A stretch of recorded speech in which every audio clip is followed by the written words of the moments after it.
His Excellency Dr. S.C. Jamir, Governor of Orissa, has already arrived and he is being received by Professor Father Paul Fernandez, Vice Chancellor Xavier University, Bhubaneswar, and Professor Amar K.J.R. Naik of XIMB. As I request my friends in the conference hall, as he enters the conference hall, to keep standing, because as he comes onto the dais, the national anthem will be played.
Check.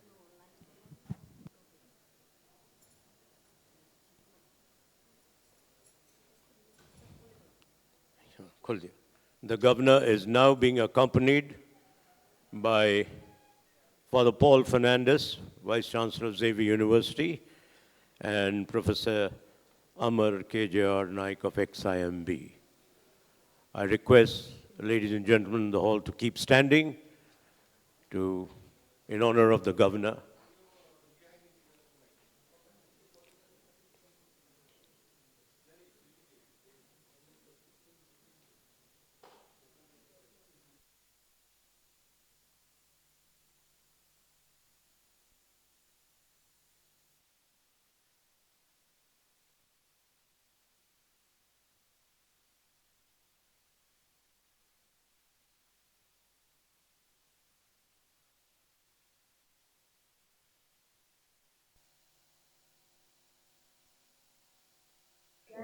जन मन अधिनायक जय हे भारत भाग्य विधाता पंजाब सिंध गुजरात मराठा द्राविड़ उत्कल गंगा विंध्य हिमाचल यमुना गंगा उत्कल जलधि तरंगा तव शुभ नामे जागे तब शुभ आशिष मांगे गावे तब जय गाथा जन गण मंगल दायक जय हे भारत भाग्य विधाता जय हे जय हे जय हे जय जय जय जय हे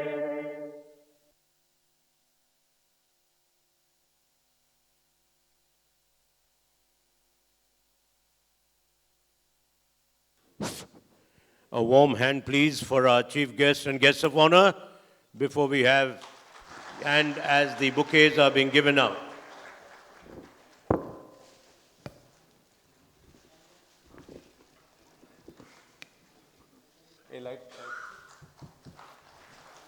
Thank you. His Excellency will now light the lamp, followed by the other members on the dais.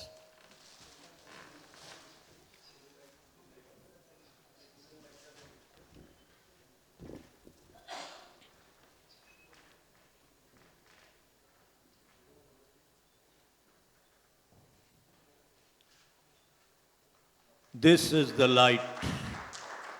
This is the light that lights the intellect, that sheds ignorance and darkness.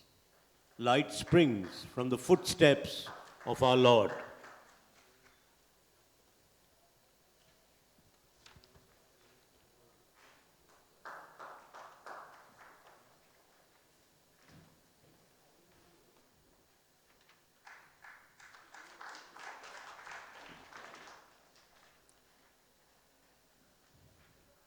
The welcome address by Professor Father Paul Fernandez, Vice Chancellor, Xavier University, Bhubaneswar, and Director of Xavier Institute of Management. Your Excellency, Dr. S.C. Jamir, Governor of Odisha, distinguished heads and representatives of international and national institutions and organizations, honored delegates, guests, ladies and gentlemen, on behalf of the Xavier University, it gives me great pleasure to welcome our most loved and admired Governor of Odisha, Dr. S.C. Jamir, to this symposium to inaugurate and to share his experiences with us. We are indeed fortunate to have him with us. Sir, a very warm, cordial welcome to you from all of us. We are delighted that you are with us today. From the very first days you had with the first Prime Minister, Pandit Jawaharlal Nehru, to the present day, you have served India and Nagaland, and now Maharashtra, Goa, and now Odisha excellently well, and we are pleased to have you and to learn from you the lessons for governing the states. We are immensely grateful for your constant encouragement and support to new ideas, and in particular sharing your valued ideals with us at Xavier University on various occasions. Under your guidance, the university is flourishing.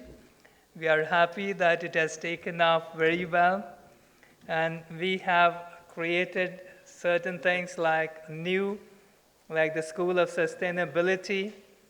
Xavier School of Sustainability is something unique to India. Many delegates may not know. Nothing like that exists other than here. And so also we have created this NABARD chair unit to have sustainability in the rural sectors, in sustainable communities, and so on. I'm very happy that your presence today at the inaugural ceremony and the plenary session will be very valuable to us.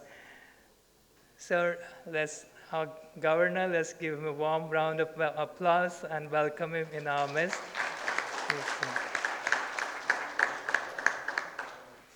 I'd like to welcome our Dr. Harsh Kumar Banwala, Chairman, NABARD. Sir, we are grateful to NABARD for giving us the chair unit, and under your guidance now, I hope you will help us promote sustainability in a very big way. The country needs it, and I'm sure you will support it here at the university. A warm welcome to you, sir. We are happy to welcome Dr. Peter Kenmore. He's been here before, and I'm sure he's not new to many of us.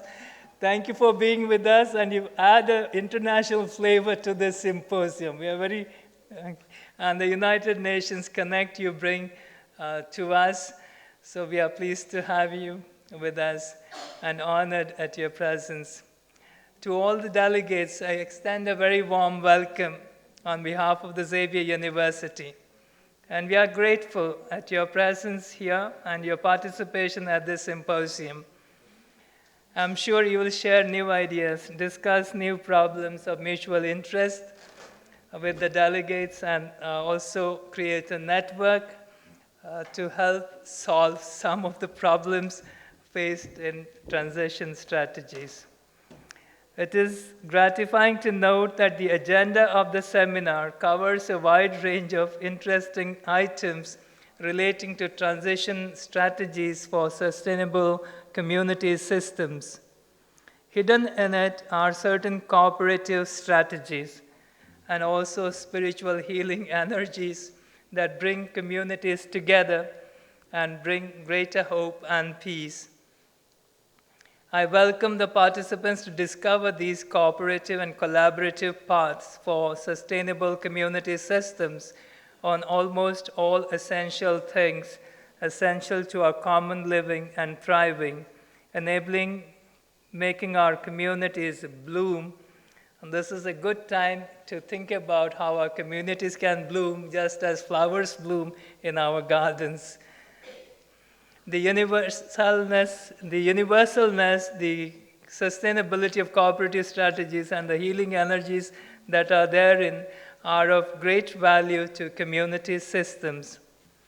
I hope that this symposium, a platform for thought leaders, academics, and researchers to share your ideas and views on common issues, have wonderful conversations and great conversations, and in the spirit of true cooperation,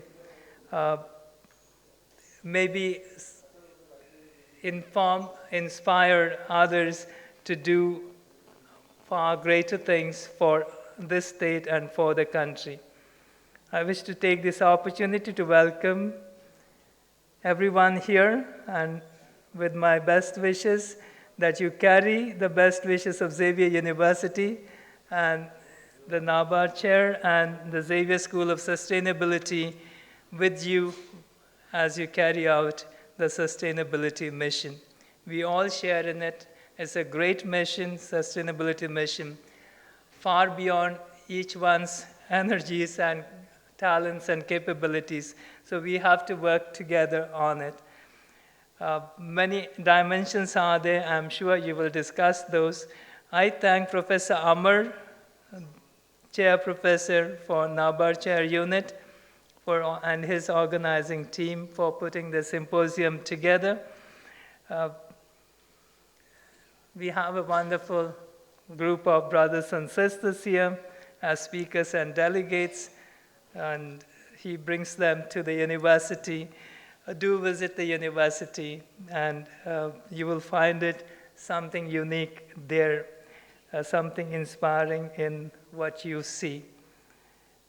I thank all those who are supporting this event, and I wish everyone a successful and fruitful conference. Thank you very much. All the very best. Thank you, Father Paul Fernandez, for your warm-hearted words of welcome to unfold this very auspicious inaugural ceremony. Introduction to the symposium by coordinator of the symposium, Professor Amar K.J.R. Naik of XIMB. Your Excellency, Dr. S.C. Jamir, the Governor of Orissa, Dr. Harsh Kumar Bhanwala, Chairman of NABARD, Dr. Peter Kenmore, Father Paul Fernandez, Vice Chancellor, Xavier University, Bhubaneswar, distinguished guests, delegates, and friends. Building sustainable community systems is an engaging process for practitioners, exciting exploration for researchers, and challenging task for policymakers. In all, it is indeed a liberating process of the self, the community, and the society at large from the various lock-in processes that we are in. A community system not only consists of a certain number of families in a cluster of villages, but also a certain extent of geographical spread with its ecosystem. Accordingly, micro-watershed, the basic unit of ecology, forms the technical base of our community system.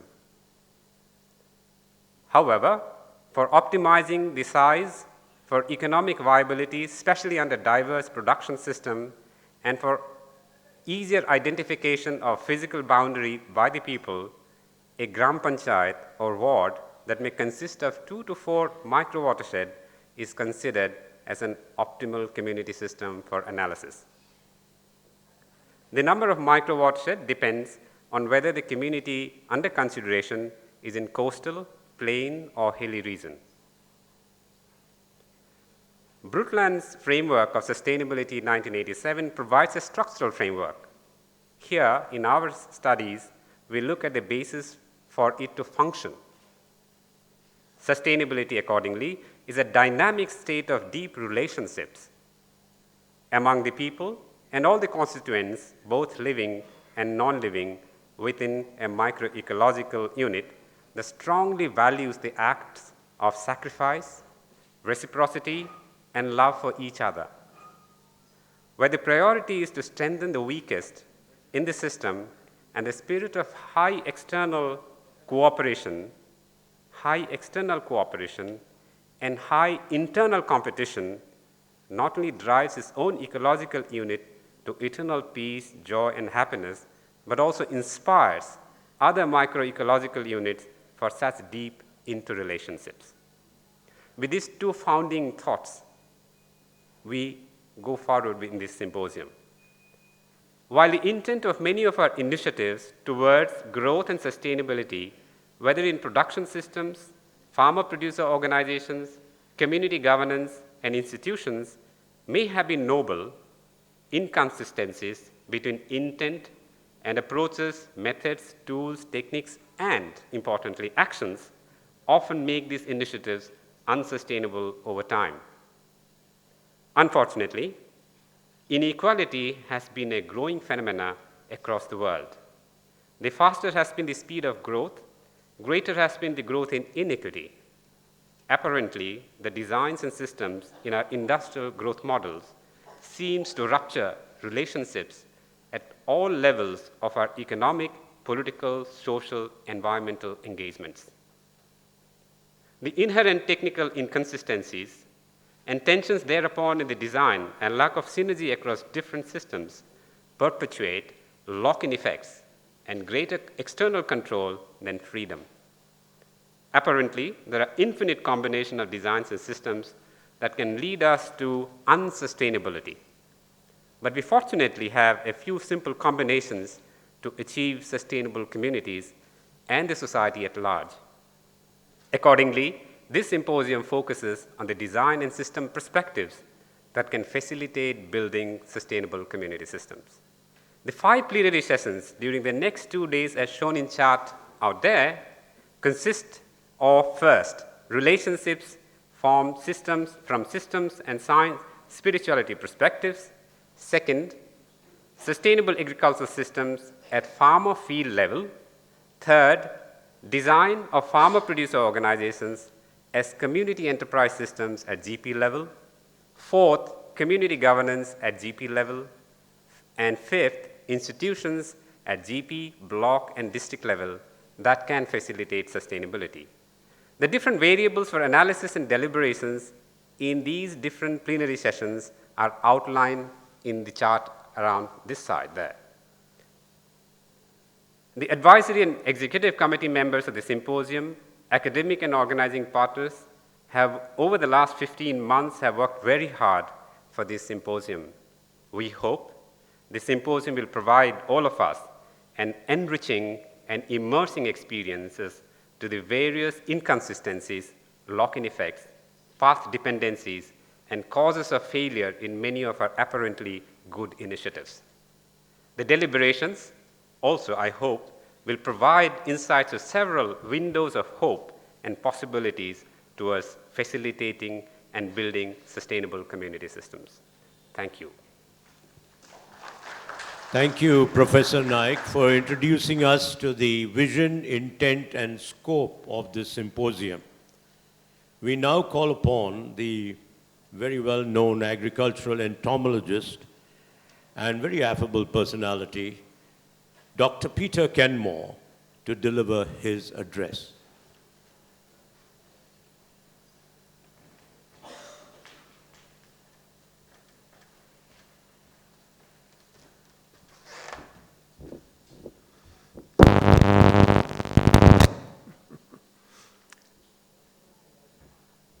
His Excellency Dr. S.C. Jamir, Governor of Odisha, Dr. H.K. Banwala, the Chairman of NABARD,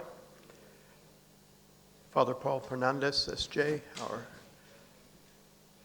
spiritual and otherwise leader at Xavier University, and my colleague, Professor Amanayak. Friends, I am very much honored to be able to have a few minutes to reflect from the global international perspective on the symposium we're having this week. I am very fortunate to be able to join you, and I already, in the preliminary day that we had yesterday, have been learning a lot. I want to have just a quick disclaimer, which is that I'm now a retired person after more than 40 years as a scientist of rice and 39 and a half years working in Asia, of which essentially every single year I spent some time in India working mostly on rice, in at least standing in the mud in at least 33 of the 80 or so districts that grow the vast majority of India's rice.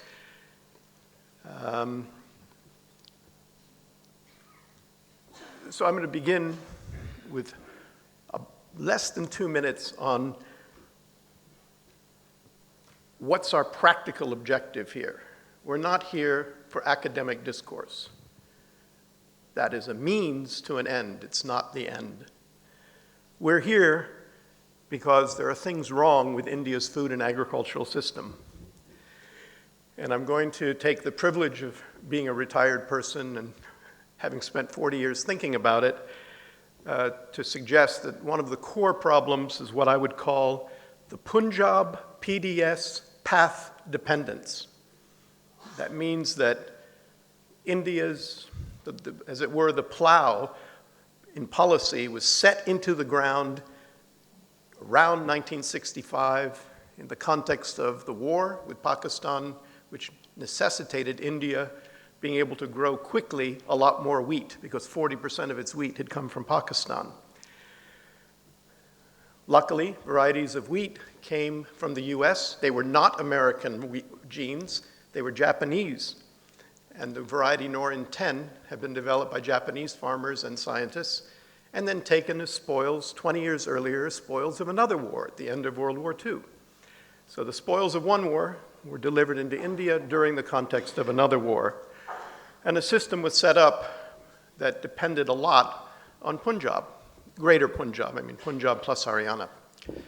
And that has resulted in a lot of environmental problems in Punjab, and it also has resulted in a path-dependent perspective which suggests that that way of doing agriculture, centralized, immense subsidies, huge central storage areas so they could be distributed through the public distribution system, were necessary in their form from 50 years ago. And that's not true. It hasn't been true in Odisha for decades. Odisha has been self-sufficient in cereal, in rice, because Odisha is primarily rice growing and rice consuming area. It's been that way for decades here. Nonetheless, too much of national policy focuses on this model from 50 years ago, which still has a bit of the odor of national defense. And I think that that's been distorting policy in agriculture for a long time. So everyone obsesses about the national food grain production, when in fact the cause of hunger is that most families who are hungry, and there's more in India than any other country in the world, at least 190 million, those families don't have enough money to buy the food that's available. India grows the cereals. They've been growing the cereals for over a decade, but families are too poor to buy it, and so it's a question of their welfare. Secondly, it's a question of the health of their children, because if a child is sick with diarrheal disease, that child will not digest the food even if she gets to eat it. So that you have in India a huge and unacceptable proportion, somewhere between 38 and 42% of the children under 5 who are clinically stunted. That's not acceptable in the 21st century. And so something has to be done differently. And that means changing the way production is done. It means changing the way research is done. It means changing the way that sharing of ideas, which in a top-down system is called extension, changing the way that that is done. And this symposium is to engage those kinds of problems from the point of view of a transition by communities, not just for communities, but by communities who become much more the masters of their own future. The guiding spirit of this symposium, it's on the right-hand side of the people on the floor and the left-hand side of the people on the dais. That's the mandala. It has 5 concentric rings. Relationships, which have to do with relationships among people as affected by history, by caste, by religion, by class, by tribal status, by gender. The next is production, which is actually the act of agriculture, which is an act of managing an ecosystem, and from an ecosystem point of view. The third is organizations, which has already been mentioned, in the form of community enterprise systems, in the form of farmer-producer organizations, with units that comprise things like self-help groups, farmer interest groups, and a whole range of other kinds of innovations that are operating.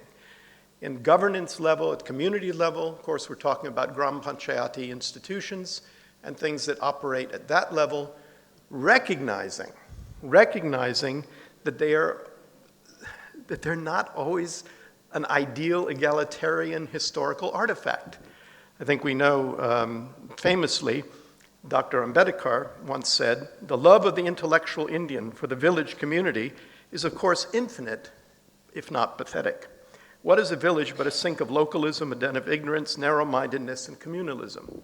Okay, he's exaggerating for effect. But the point is to say that just because villages have been around for 5,000 years does not mean to say that they are a model of equitable development. And we must face these things honestly if we're going to move deeper into the 21st century and face problems led by things like global climate change. So this symposium balances ecology and environmental science with social science, justice, and at the core, the idea of relationship between people and also between humans and the ecosystems around them. I think that this is something that's understood, and in fact, it's been practiced right here in Odisha for a long time. Some of the most famous genes in the most famous rice varieties all over the world, particularly now one that's a submergence tolerance gene, was developed by farmers in Orissa.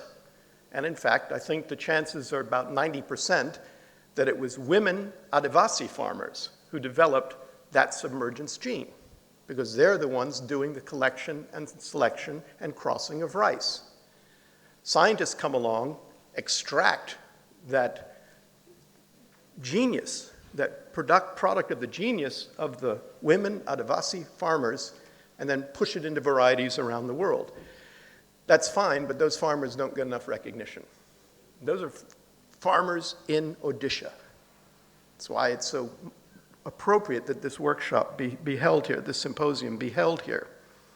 And we also have examples at the other end of the social scale. If we look a few miles outside of Bhubaneswar on the road to Puri or so, if we look at the rock edict of the Emperor Ashoka, then it's got in rock edict number 2, talks about agrobiodiversity. He talks about conserving and planting useful medicinal species as well as digging wells to ensure their survival. That is the kind of thinking that should be characterizing policy, not only how many tons of food grains were extracted and put into a centralized system, but in fact how good the local ecology was managed. In the 5th pillar edict, it was even more elaborate, where he lists all the species of animals declared as protected and exempt from slaughter, like ants, ducks, geese, swans, doves, porcupines, squirrels, deer, lizards, things that may or may not have use but are part of ecosystems. So he's talking about ecosystem protection 2,300 years ago. And finally, talking about forests as a whole, again in the Pillar Edict, Forests must not be set on fire either wantonly or for the destruction of life, and that the chaff left in the field after the grain has been taken out must not be set on fire, and this is the interesting part, along with the living things in it. So he's talking about conserving the integrity of ecosystems from a practical point of view, and carved it either in rock or in iron more than 2,000 years ago. And we still haven't integrated that into national agricultural policy. We've started, and we're doing better. But over the 40 years I've been coming to India, 47 years actually, and 35 or so working in India, progress is still slower than it should be. Okay, we know that in the production circle, we got to think about ecosystems. Something called agroecology is the global way to look at that, and seems to work very well. Organizations, farmer-producer organizations, as well as community enterprise systems and their components, but remembering in the core, those relationships among people have to move towards justice. Community governance and the institutions, the larger institutions, must somehow be able to reach out from sort of our central parts of Lutyens' Delhi and listen to what's going on in those villages and see how it's balancing an ecosystem and at the same time balancing the needs of justice forward in order that policy in agriculture as well as natural resources, wildlife, as well as human services, social services, has to move forward better into the 21st century. This workshop, this symposium, this workshop yesterday and the symposium today, tomorrow, give us all a unique opportunity to move in this way, and I'm very grateful to be here. Thank you very much. Thank you, Dr. Peter Kenmore, for saying so much to us in such little time. Dr. H.K. Bhanwala, Chairman NABARD, is our guest of honor and will now deliver his address.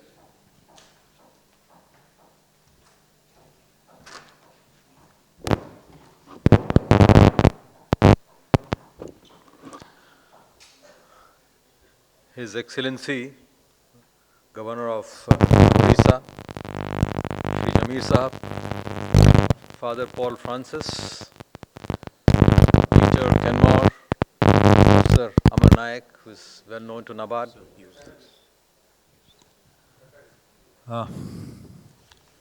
All the dignitaries for the seminar. It's a pleasure to be here, first of all, and I thank Professor Amar Naik and the XIMB for giving this opportunity to be with you. We all know communities have existed for ages. And communities, for their survival, create production systems to meet their economic requirements. These production systems have their own ecosystem, be it sociological, be it technical, be it political, be it environmental, external environment, and also these production systems have institutions which have internal dynamics.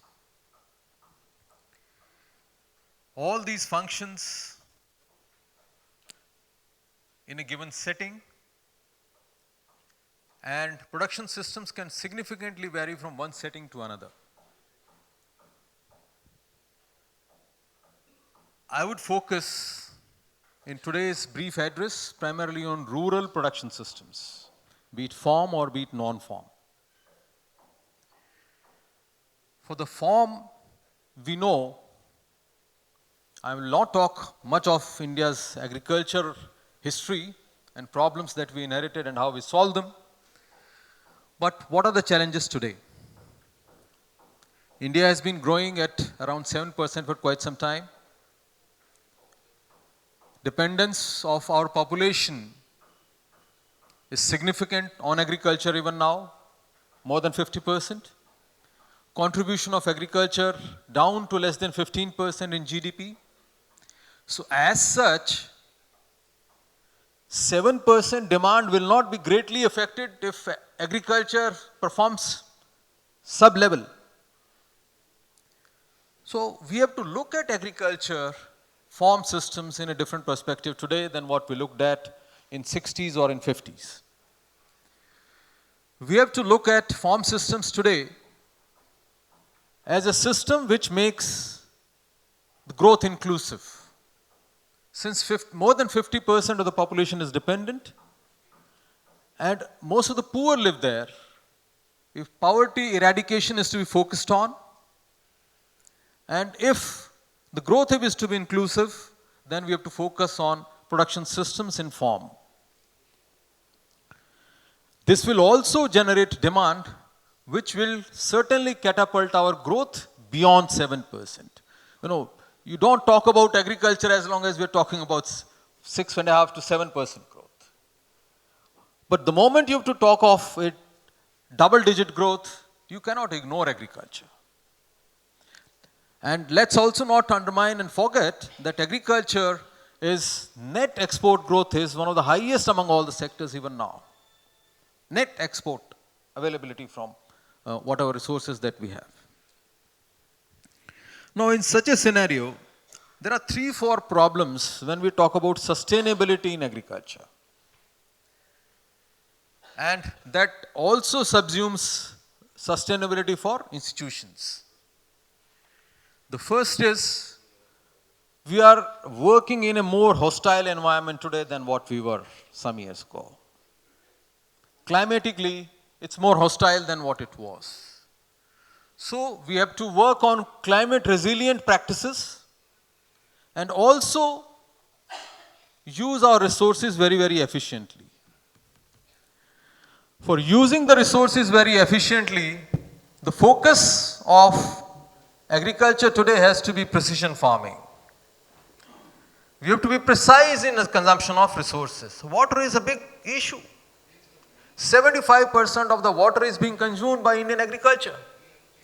And various international fora, national fora have indicated unless we focus on irrigation efficiency, unless we focus on precision agriculture based on efficient irrigation practices, the sustainability of agriculture itself will be greatly affected.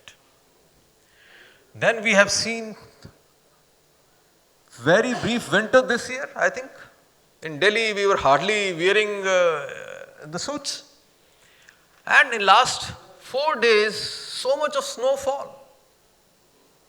So climatic conditions, we are seeing extreme variations within short frames of short spells.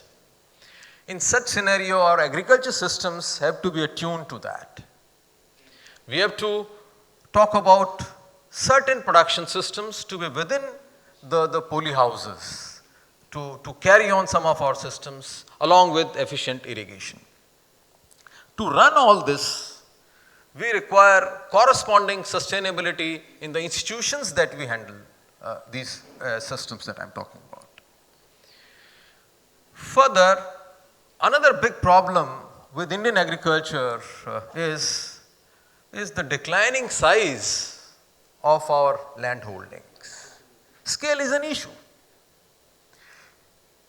When we talk about incentivizing farmers, we have done a study within NABARD, and I can certainly say that margins in agriculture are not less compared to other systems. Margins are not less. In a 1 hectare, you invest 25 to 30,000 and you plow back 10,000 after 6 months, or maybe 7,000, 8,000 based on the state. The margin is not less, 25 to 30%. The problem is of scale in agriculture. No, you cannot continue with 30,000. You have to come together. Collectives have to be there. That's why from NABARD also we've been focusing along with state governments and the central government that farmer producer organizations, we have to talk about them. We have to talk about leasing of land as well in a bigger way than has been talked about in past. Leasing of farm equipments. Every small holding cannot certainly have systems made for small farm. cannot be used for one small farm. Considering all this, while we focus on, the seminar's theme is to focus on sustainability for communities' production systems as well as these things, other ecosystems within the support systems for that. I would say, let's also not only consider conserving our things, but efficient use of our phenomenon, also building those institutions which will collectively use the existing resources in a better fashion. No, it's easy for me to have my own individual farming. But when I come together with others, then I'll be conserving on some resources and certainly create systems which will be more efficient collectively than individual ones. In addition, third problem which I feel is a significant problem for rural areas is shifting large manpower dependent on agriculture to non-farm sector, which is equally challenging. Unless we do that, sustainability will be a big issue. Large people dependent with small meager incomes, so you have to shift those people. And as a result, when we talk about institutions, governance, internal dynamics, ethics, let us not just focus on agriculture, we have to focus even in rural settings on non-farm sectors. And larger employment of people would happen there, and happiness index would also go up through those systems. In the end, I would say when we talk about sustainability, we have to look at basically all three pillars for any sustainable exercise to be done anywhere. Social capital, finance capital, and thirdly, the technological capital. Because we have a reach problem in India as well. Connectivity is an issue. So, future agriculture extension has to be primarily driven on technological platforms different than what had happened in earlier years. I think with these few words, I thank Professor Nayak for giving me this opportunity. I think time is a constraint. I'll have to wish him all the best from here itself.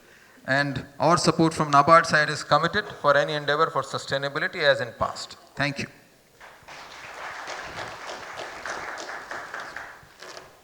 Thank you, Dr. Bhanwala, especially for your punch point of optimizing existing resources.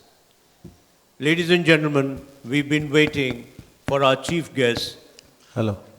His Excellency Dr. S.C. Jamir, Governor of Orissa, to speak to us, to deliver his inaugural address. But before we do so, I'll just take 1 minute on your behalf to invoke a blessing on him, because he's one of the noblest sons of India, one of the noblest sons of Nagaland. He deserves this. May the road rise up to meet you. May the wind be always at your back. May the sun shine warm upon your face, the rain fall soft upon your fields, and until we meet again, may God hold you in the palm of his hand.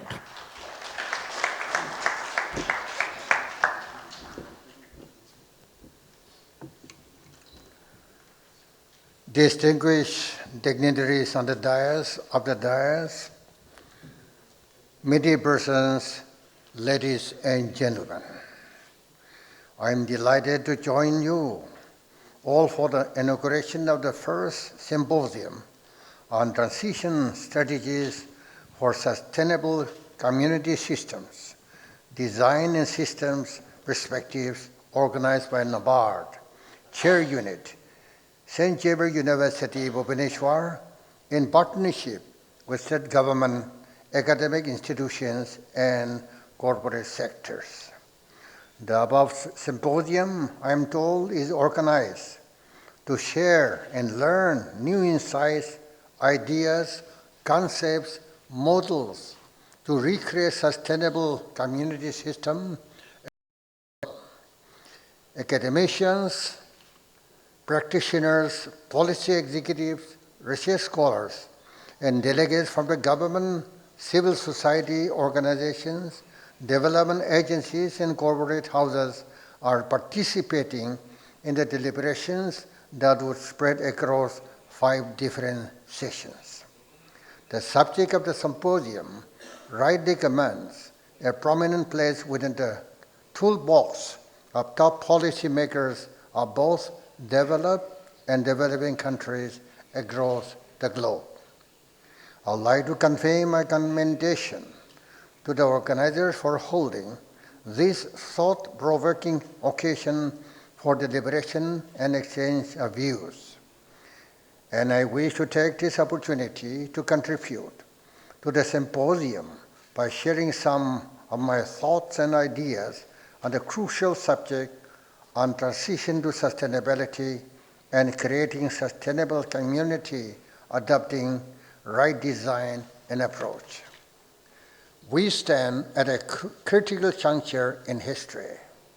We have witnessed an unprecedented progress, but we are at the same time threatened by pervasive environmental threats and challenges. For that, our policy, practice, and opportunities through a cooperative, thoughtful, and determined effort. Sustainability, or the concept of sustainable development into the 21st century. 2015 was a landmark year for development.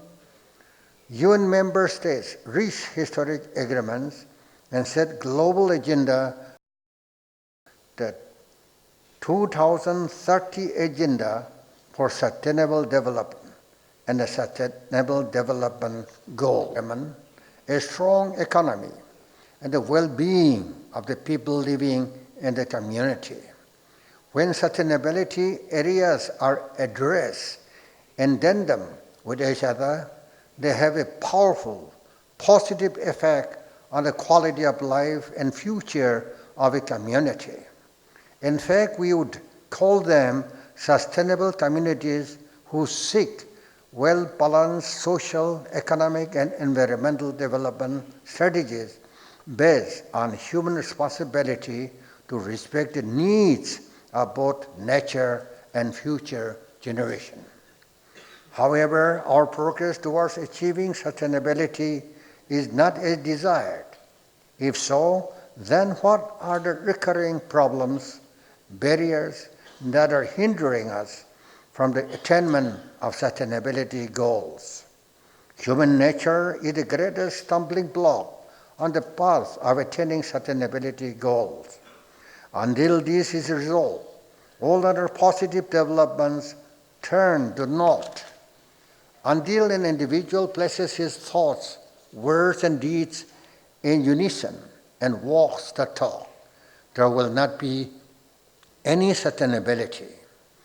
If at all there is any semblance, it is purely short term. The answer to these problems lies in the understanding consciousness. The universe is the lot, and the human being is the key. It cannot work in bits and pieces. People will have to accept wholeheartedly and have to make it into their lifestyle. So we have to develop a lifestyle that is less consumption-oriented and caters to conservation. We have three aspects of sustainability: physical, biological sustainability, economic sustainability, and social sustainability. Degradation of natural resources and phenomena such as climate change often affect this most widely recognized form of sustainability. Economic sustainability is reflected in the value of the output produced. Even with a constant level of physical output, a system could become automatically unsustainable due to falling prices or increasing costs of production. Social sustainability is reflected in distributional equity between the present and the future. It is generally reflected in the capacity of the system to support farming communities. Agriculture is one of those basic human activities that is performed at the frontier where society interacts with nature. To feed the population, which is growing each year. Ways and means have been devised to increase production. Policy choices were made for increased production. A major focus of past research has been to find ways to substitute the cheaper inputs, such as chemicals, for more expensive inputs, such as land and labor. However, these practices are now known to be creating serious resource degradation and are not environmentally friendly. Unexpected changes, such as global warming, raise further doubts about our past decisions. Conventional farming practices are not bearing fruits for the smallholder farmers due to climate change caused by global warming. The burden of this global warming are more on smallholder poor and marginalized farmers due to their incapacity for adaptation and lack of modern techniques. All these point to the need for bringing more sustainability in producing the basic human need, that is, food. It is pertinent to point out that making a transition to sustainable agriculture is a process. Reaching this goal is the responsibility of all farmers, laborers, policymakers, players of governance, researchers, and consumers. Mitigation of threats to economic sustainability, which might come from greater stewardship by farmers, is unlikely so far as their microeconomic sustainability is concerned. Fewer and fewer farms struggle to retain a viable financial position against the pressures of the cost price squeeze inflicted by agri-businesses, governments, and consumers, all wanting food at a lesser price. Sustainable agriculture requires both a change in the economic and institutional framework and farmers' motivation and values. Farmers need to adopt sustainable practices that will make them good stewards of the soil, reduce ground and surface water pollution, ensure quality produce, and reduce health risks to farm families and livestock.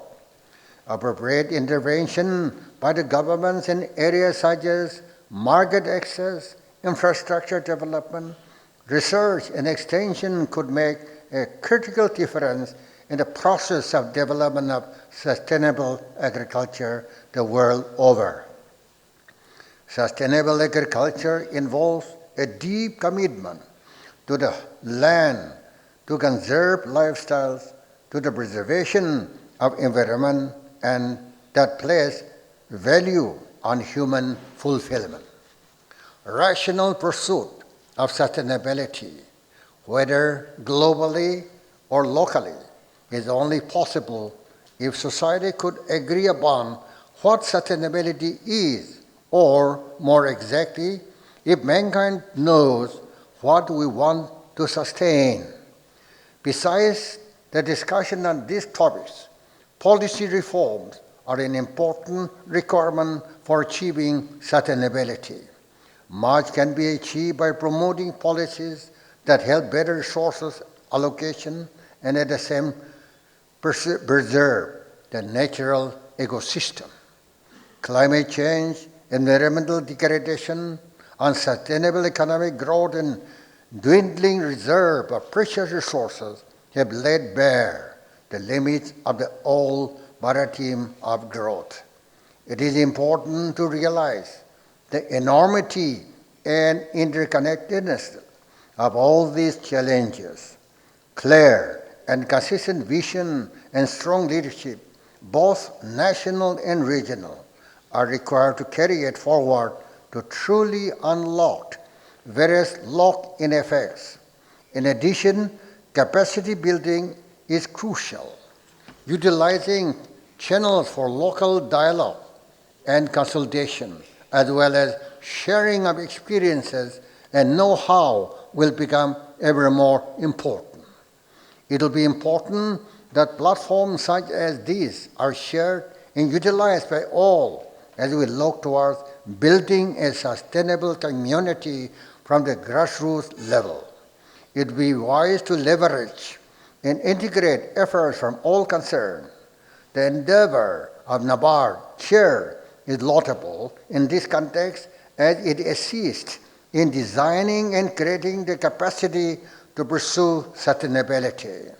The ultimate aim is to help come up with optimized strategies tailored to overcome inconsistencies in design and make synergy across different systems. Taking care of the present results in the future. Today, the result of yesterday's decisions and actions, and tomorrow will be the result of today. Taking care of our thoughts, words, and deeds in the present will give us the future. I sincerely hope that together we can pioneer a new frontier for cooperation and in devising transition strategies for sustainable community system and to create a sustainable future for us and the world. With these words, I wish the symposium all success and also wish many such endeavors to follow in the coming days. Jai Hind. Thank you, Your Excellency. May you continue to inspire and guide us through the many meaningful meanders of our times. May I now call upon Father E. Augustine, Registrar of the Xavier University, Bhubaneswar, to present his vote of thanks.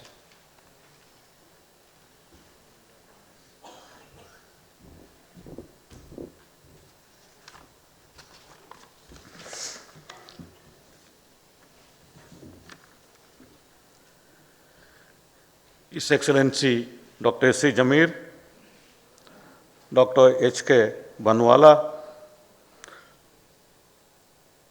Dr.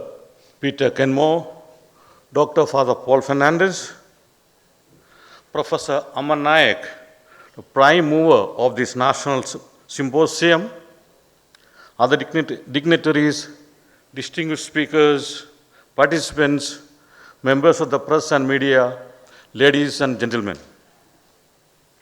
Many years ago, it was alleged that the United Nations wanted to conduct an opinion survey to find out the cause for food shortage in the rest of the world. It was said the survey was a great flop because Eastern Europe did not know what opinion was. It was during the time of the communist regime. So the Eastern Europe did not know what opinion was. Western Europe did not know what shortage was. Africa did not know what food was. And America did not know what the rest of the world was. Apologies to the American friends here, Dr. Kenmore and others, it's in lighter vein. Even today, in our country, there is a similar situation.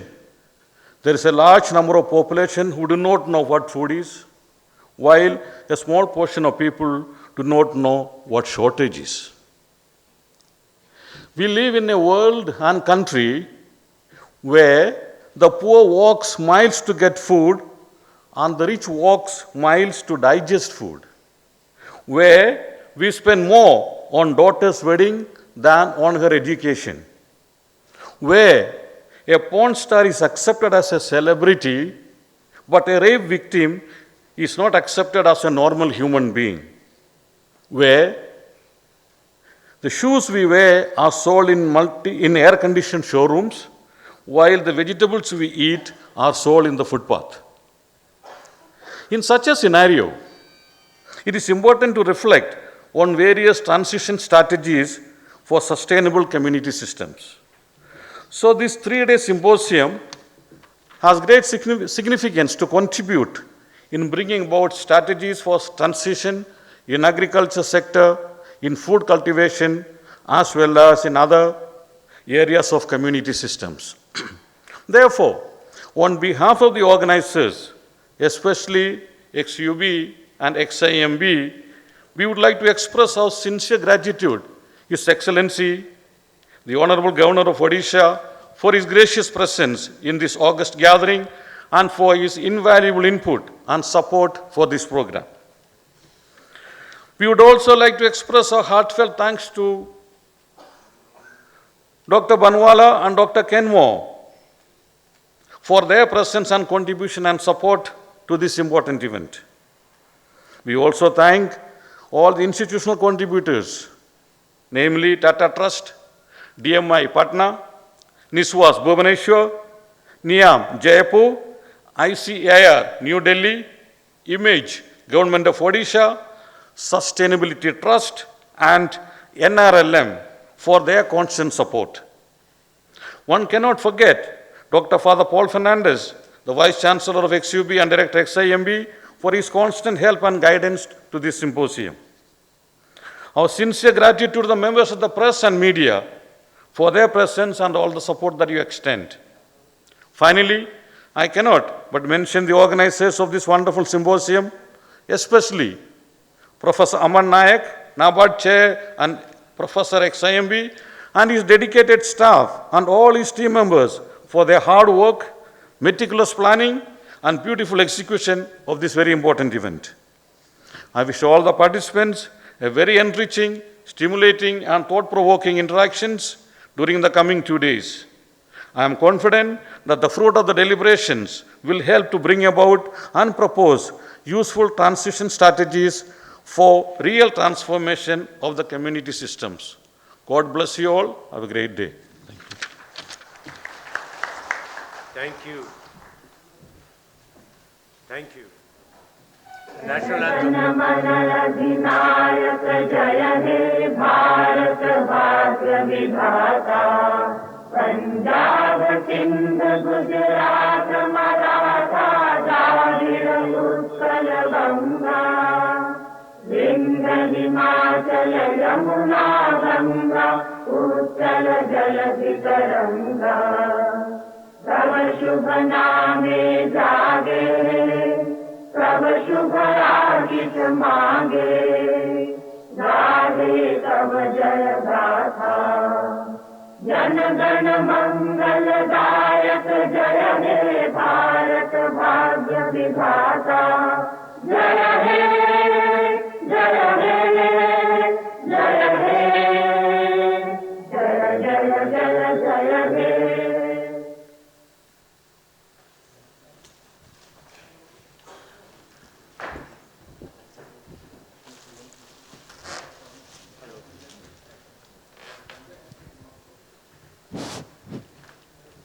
Please give a warm hand as His Excellency leaves the dais.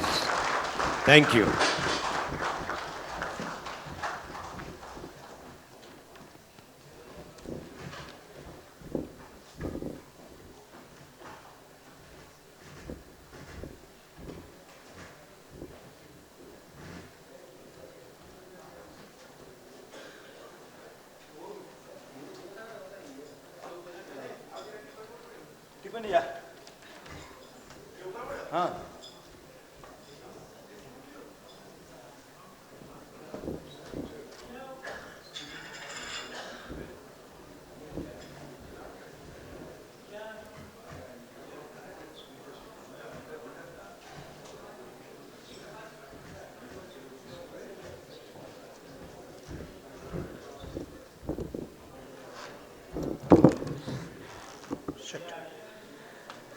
Hey, bhai.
Ladies and gentlemen, we have a 10-minute break. Tea and coffee is being served outside. If you want, you can relish it. Thank you. At every table, please request people not to ask questions in between. Whatever questions they have, we have kept slips on top of each table. So they will write down their question, right? At the end. No, in between also they have some question. They will just write it over there and raise their hand. Our volunteer will come and pick it up and hand it over to the session chair. So session chair will decide to take on the question. Session chair will decide to whether to address that question at that time or at the end. So anytime any question they will write. Ladies and gentlemen, a little technicality about the symposium. While the papers are being presented, please write your questions if you have any and keep it on your table. The questions will be taken to the dais by the chair of the symposium and will be duly answered. Don't ask the question right away. Write your question and leave it on the table. It'll be taken out very comfortably, handed over to the sessions chair, and the question will be answered. Thank you.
Hello.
Hello, hello, hello, hello.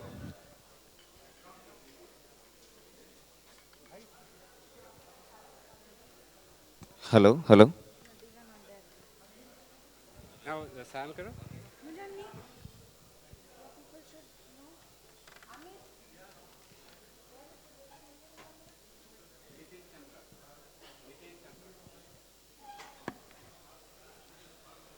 Irina is there. She said she will come. She said she will? She told me she wouldn't. Yeah, but she reconsidered to come. Irina.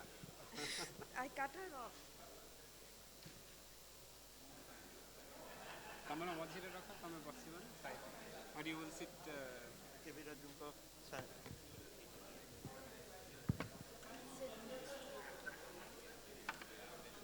Sit here.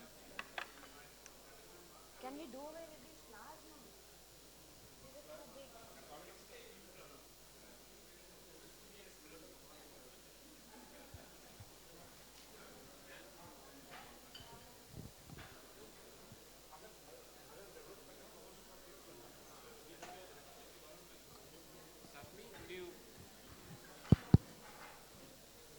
I'm getting them in.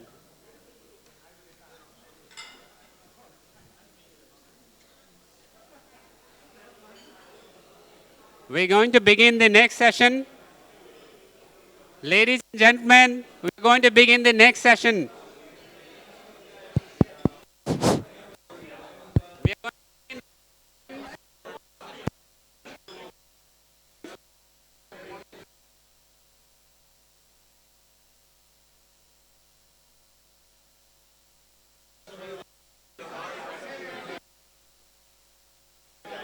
We're going to be.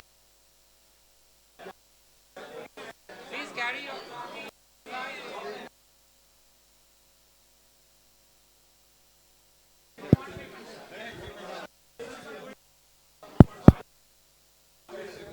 Please, please.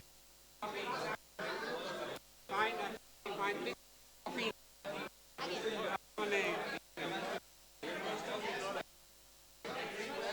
Take your coffee.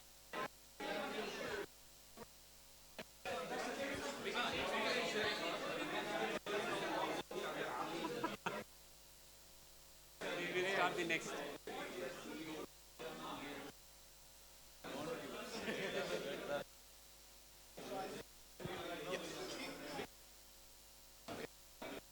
Thank you so much. Lots of mechanical issues in dealing with the damn tablet. But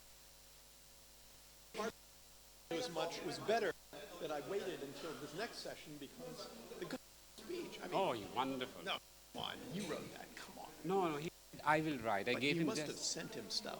You Yes, must have sent him your papers. He said, yeah, I have got the absorbed paper it. He and absorbed I'm it. going to write it myself, he said. That was, Incredible, yes, it was incredible. I took my hat off. I mean, the guy's incredible. And so we can respond to that on the autonomy Yes, of nature, yes, you know, yes, and things like yes, that, and say, yes. look, this is how we have to. Wonderful speech.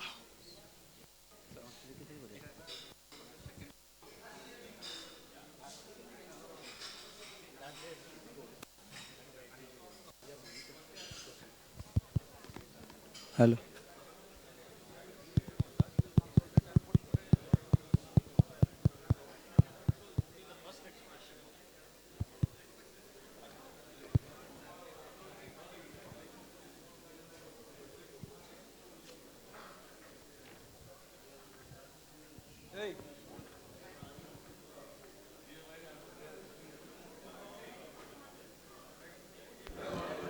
A very good morning to all of you.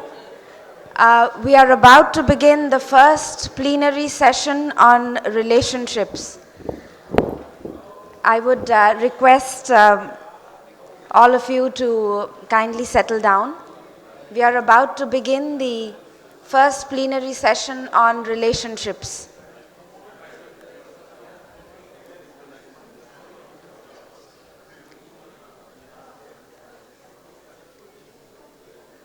This session intends to explore and examine the philosophical, theological, and sociological without ignoring the economic basis of social relationships that either liberate and enrich people or enslave, subjugate, and impoverish them. It intends to highlight the diversity of values that contribute to the production or erosion of love, trust, and cooperation. The social and mental constructs that create or demolish hierarchies of power and inequality, and to the notions of capital and wealth that either impede or foster sustainability, empowerment, and hope. For a reference to the variables in discussion, you may refer to the last page in your conference notebooks. I would like to now introduce to you the distinguished members of the panel that comprise of religious and professors from various fields. I would request the speakers to kindly come to the dais as I introduce you. I would first like to introduce Dr. Irina Garg. She is an Indian Revenue Service officer from the batch of 1988. Presently, she is the Director General of the Chaudhary Charan Singh National Institute of Agricultural Marketing, a Government of India autonomous organization under the Ministry of Agriculture and Farmers' Welfare. Dr. Garg has been in different positions in the tax administration. She has dealt with policy matters on adult literacy and higher technical education. Please, Dr. Garg. I would invite Professor Bijayananda Kar. He is a former professor of the Postgraduate Department of Philosophy at the Utkal University. Presently, he is an executive member of the Indian Council of Philosophical Research. Professor Kar has many academic laurels.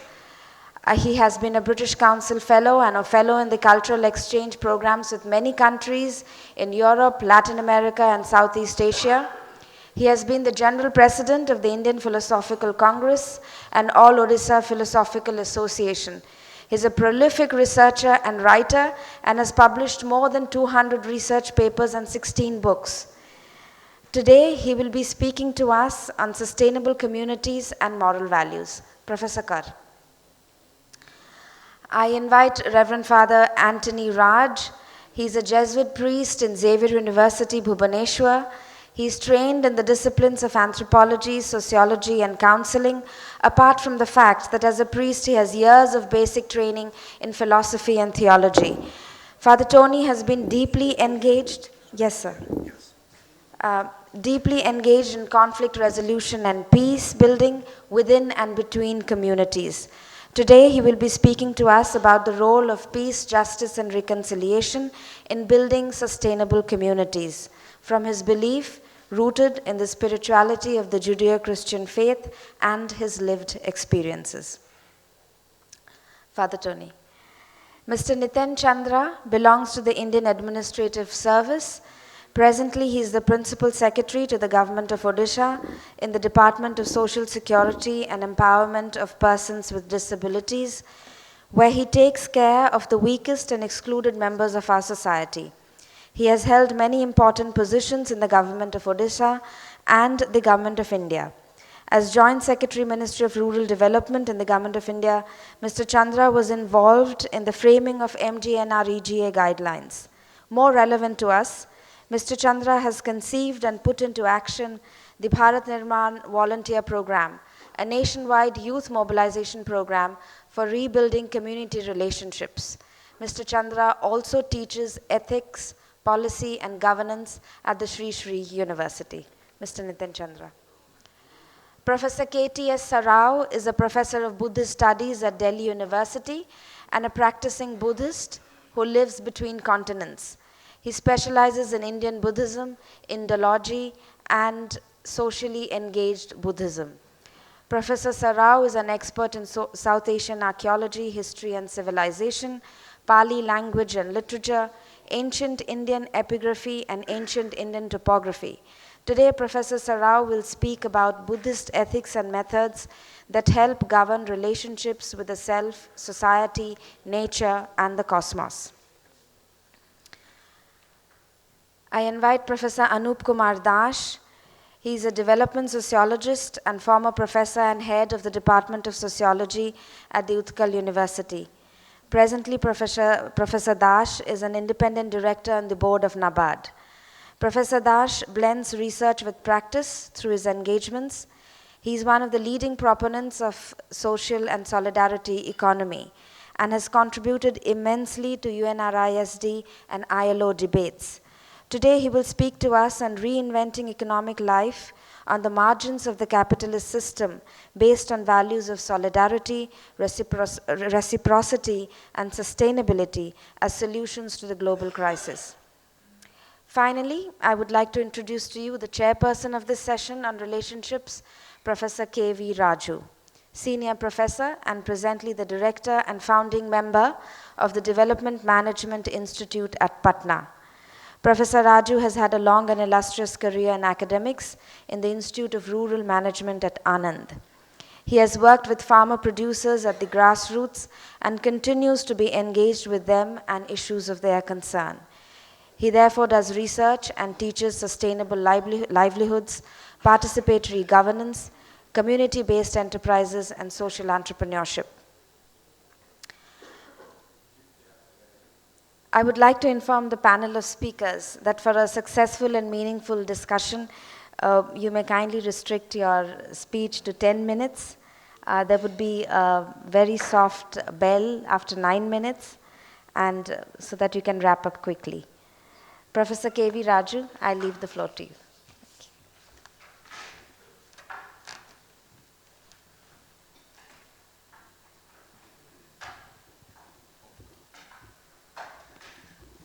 Friends and the delegates to this symposium.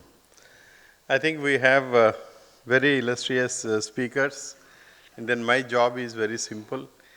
I think Sashmaji has already done the good work of laying the ground. And then I'll try to hold the discussions in order. And I'll say a few words at the end of the exercise.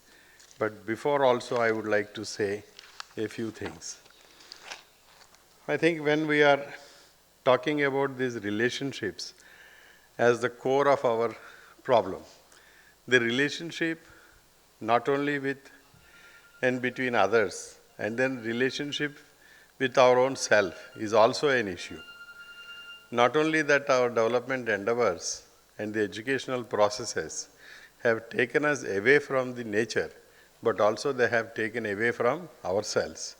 So there is also a self-alienation.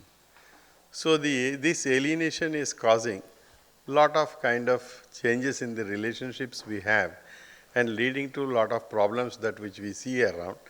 And then we have these distinguished scholars who are going to present from different perspectives what is this problem that which we are facing. And relationships is the central one which we need to correct. And then much of it can be corrected only and only if we are able to get our relationship with ourselves right. And then relationship with the self and relationship with the others and relationships with the nature. And the institutional arrangements that have come about around us. And then we have to look at them, how they will bring the harmony back, peace within ourselves, peace with others, and peace with nature. And then how do we take it forward? I invite our friends to speak in this order that which we have mentioned, and then we'll have. Yeah, I think the same order that which we have invited.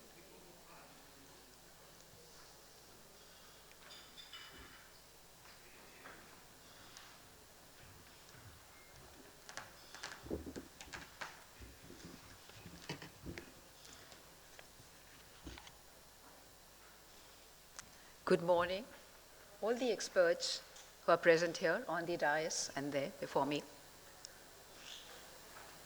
I really do not know what I'm doing here because as an income tax person, I got into the field of education.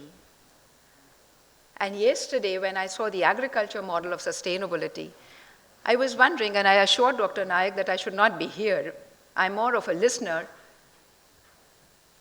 a trainee, a learner, rather than a speaker. But he assured me that I should be allowed to say. So even in the income tax, you see, the rules were laid down for sustainability by Chanakya when he said that when you collect the revenue, it should be like the bee collects honey.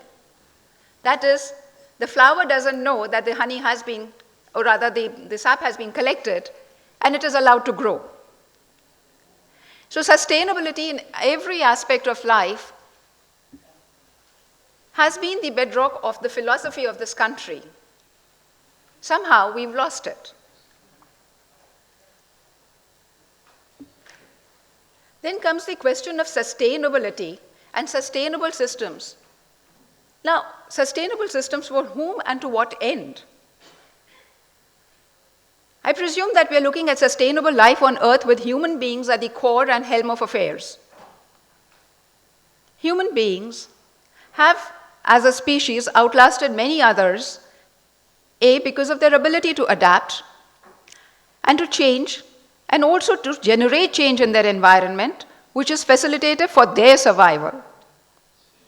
They have experimented with different models of socioeconomic governance through the ages, and in this journey of survival, time and again, the very existence of the world as we know it has been jeopardized.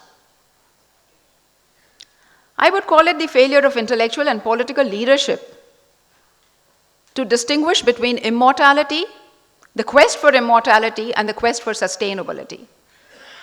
Let's examine the concepts. Pursuit of immortality by individuals is the desire to be recognized by posterity. And that desire is rooted in the ego. And its expression has often subverted the rights of people, resulting in divisive policies, bifurcating the world along artificial lines. It has resulted in misappropriation of resources for one's own advantage or the advantage of a particular sect of people to the exclusion of others. On the other hand, sustainability demands sublimation of the individual ego through a larger gestaltist concept of harmonious coexistence with the ecosystem. And here I would like to congratulate Dr. Amar Nayak and his team for taking up this very humongous task of attempting to translate a profound philosophy into action. The focus of the symposium is on understanding relationships from the perspective of spirituality, theology, philosophy, and system science. To me, it is an attempt at connecting the microcosmic unit to the universe, and vice versa. But how is this to be done? I have been studying the Mahabharata for the past 10 years.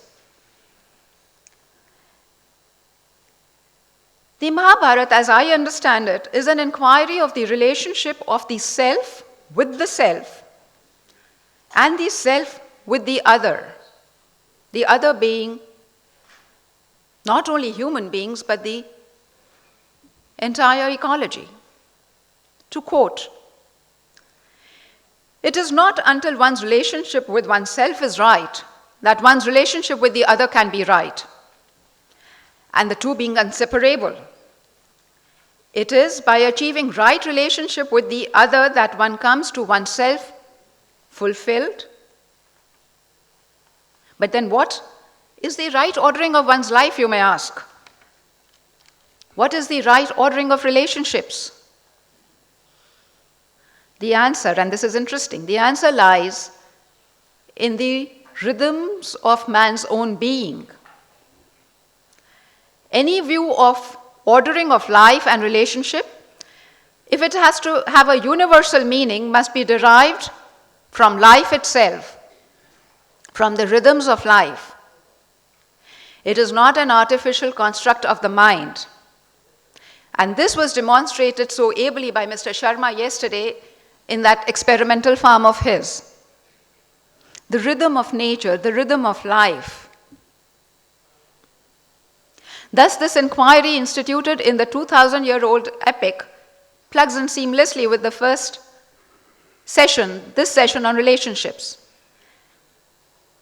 It recognizes the individual and his relationship with himself across a gamut of his endeavors across socio, political, and ideological constructs of family, society, food, water, health, justice. It endorses the individual as the core of any strategy for a sustainable community. And this is something I cannot emphasize enough. Because in this country, what we perceive, to use a very colloquial expression, the my-bap culture, where somebody else is allowed to take responsibility, like V.S. Naipaul said, that we as Indians are very good at creating gods because it is so convenient to create gods out of people and then abdicate our own responsibility at their feet.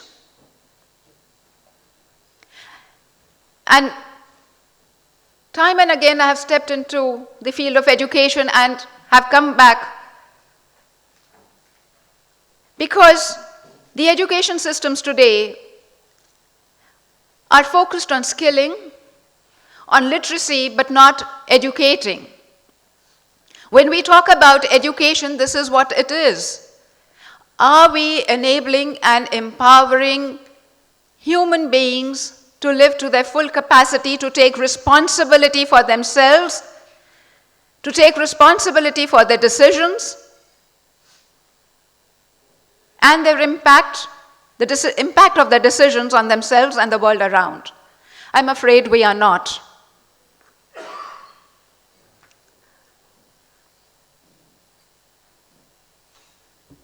Well, when we meet, there is enough bashing of the West and other philosophies, but I would like to say that the individual has been celebrated in the socio-economic philosophy of the West, particularly of free trade and capitalism. However, the modern unbridled capitalism endorses individualism, amongst other isms, instead of taking cognition of the individual. How? I think it has created divided and divisive societies characterized by a very, very patronizing attitude of the exploiter towards the exploited. And thus it has ushered an era best described as capital feudalism, wherein major resources and more significantly, again that my-bap culture, more significantly the decision-making powers have been appropriated by a few under the pretext of securing benefits for the stakeholders and laborers. And the justification for this belief being that superior intellect and education of a selected few can ensure efficient returns on capital both for human and material. However, the events of the last few years have pulled the rug from under this premise and are reflected in the political unease across nations.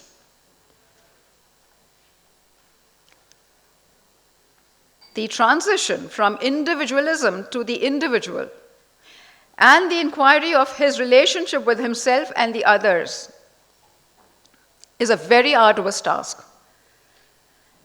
And it is a continuous work in progress that does not generate immediate quantifiable deliverables. And that is what my quarrel about education systems and policies, because they always require the deliverables to be in very quantifiable terms. Whereas this examination and this constant cleansing up of yourself, how does it get quantified in numbers, is a question maybe we could deliberate. And this is best, yeah, sure, I'm through with the philosophy or the underlying principles. I'll just quote an example as to how it is not, how this, the FPOs, the policy formulation, implementation, and governance of FPOs. Can I presume that everybody knows what FPOs are here? Well, the FPOs, or the farmer producer organizations, are aggregations of farmers that are required to get registered under the Companies Act. And since I need to rush through it, it was in 2013 that the Ministry of Farmers and Agriculture and Farmers Welfare introduced the National Policy for FPOs to create an enabling policy environment to leverage their collective production and marketing power. And various agencies like NABARD, SFAC, NCD, CTAC, FCI, everybody who was working for the farmers were required to work for them. Now, how do we go about creating this? And a fund was created where up to rupees 10 lakh would be given as a sort of venture capital to them for starting their businesses as an enterprise. Now, let us look at what went wrong. What is the reality check? On paper, it looks beautiful. We said, okay, let there be resource institutes from outside to aggregate the farmers. So you got these youngsters, the NGOs, the resource institutes, which were identified by SFAC to create these FPOs. Now, these youngsters were not even necessarily from that area. They went and sold the idea of the FPO as a money earning scheme. They told the farmer, look, if you pay so much money, sarkar aapko itna degi. There was no sense of ownership, no idea of what they were about, and so there was no loyalty to the FPO. The minute that resource person was out, the FPOs fell apart. In cases where the resource person was actually committed to the task, it was observed that his entire financial returns to the farmers, that he was able to ensure financial returns for the farmers, but there was still lack of ownership and responsibility amongst the farmers. In a way, the decision-making was outsourced by the board to this CEO. The farmers themselves were never targeted for enabling or growing into it. All right. So I end on this by saying, and even today, before I sign off, this is something I must say on this platform, that even now, NABARD is running training courses for these resource institutes. And I have time and again asked them that you should get people from the FPOs along with the resource institutes for this training, but I have not been heard. I hope I'll just strike lucky today. Thank you.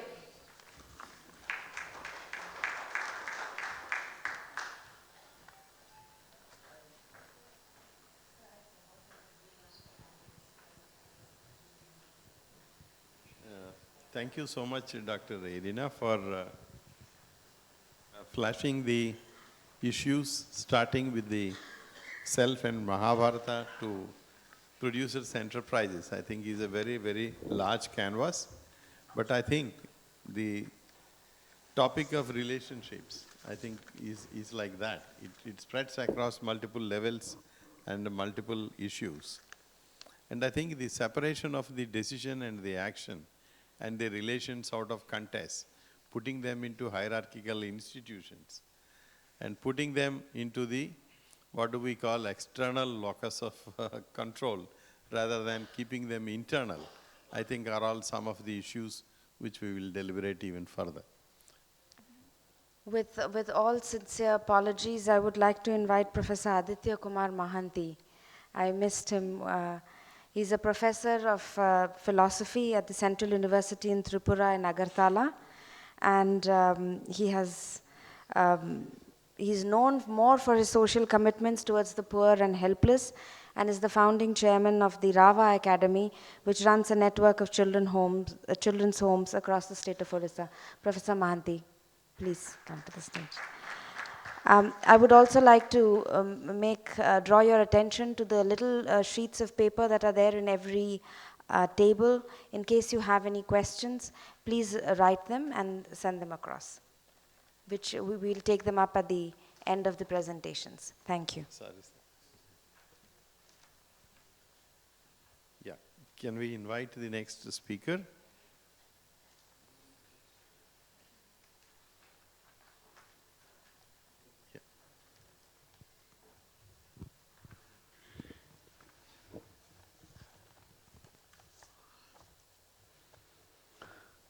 Professor Raju, esteemed chairperson of the present session, learned panelists, session coordinator Dr. Sasmi Nayak, and invited other dignitaries and friends. About a fortnight back, Professor Amar Naik has made personal contact with me and requested me to participate in the symposium on transition strategies for sustainable community. And that is how I am here to participate in the plenary session on relationship, system science, and spirituality perspectives. It perhaps goes without saying that some of the panelists amongst us, including myself, are not technical experts in strategic discipline.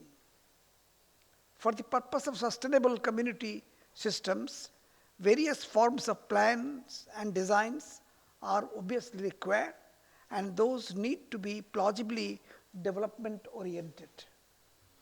There are different sectors like sustainable agricultural systems, on community governance, on water management in different levels like interstate or inter-countries, in relationship, on regulating relation among the concerned in respect of institutional operation, general frame of relationship concerning health and so on. Today, during the present session, the core point of discussion rests on the issue of relation in respect for sustainable rise and development of different sectors like agriculture, rural productions, community governance, mutual, cultural relationship, etc. among the people at the practical level. The objective of rise is found to be not that impressive due to several factors like inconsistencies, trust between the aim and the approach, the adoption of methods and tools which are not practically sustainable to the actual situation at the concerned field. In this regard, there are found to be several impediments like the communal bureaucracy with their peculiar negative measures resulting in foiling the goal by way of accelerating like delaying tactics, the age-old socio-cultural taboos that are so indoctrinated in the minds of the mass, which are found to be most lethargic to adapt any constructive move for any prospective change. It is good that there is attempt made in certain circles to re-look into the various factors involved therein in order to eliminate the negative elements, so that the very fact of unsustainability noticed in regard to design and system can be avoided. Such an attempt, if sincerely carried on the lock-in measures mostly being trusted in certain unhealthy devices, can be checked and eliminated.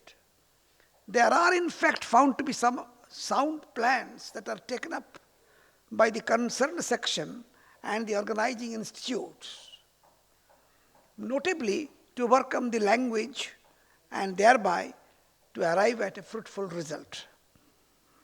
It is however noticed that while implementing any concrete drives in the present, utmost care is to be made on all fronts to see that there is coherence between ideas and their implementation on any situation that is taken up.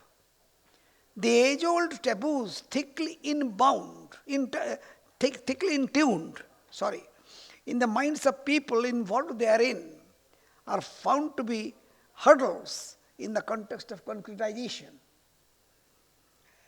of the aims and objectives. For instance, among the working class, whether in the governmental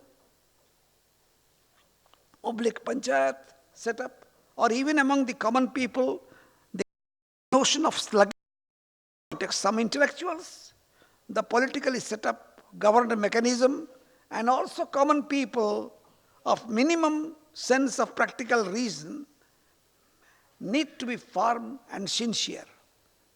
Despite the fact that income inequality among general people by and large has become notably lower by the past 3 to 4 decades in India, wealth inequality among them has become widened.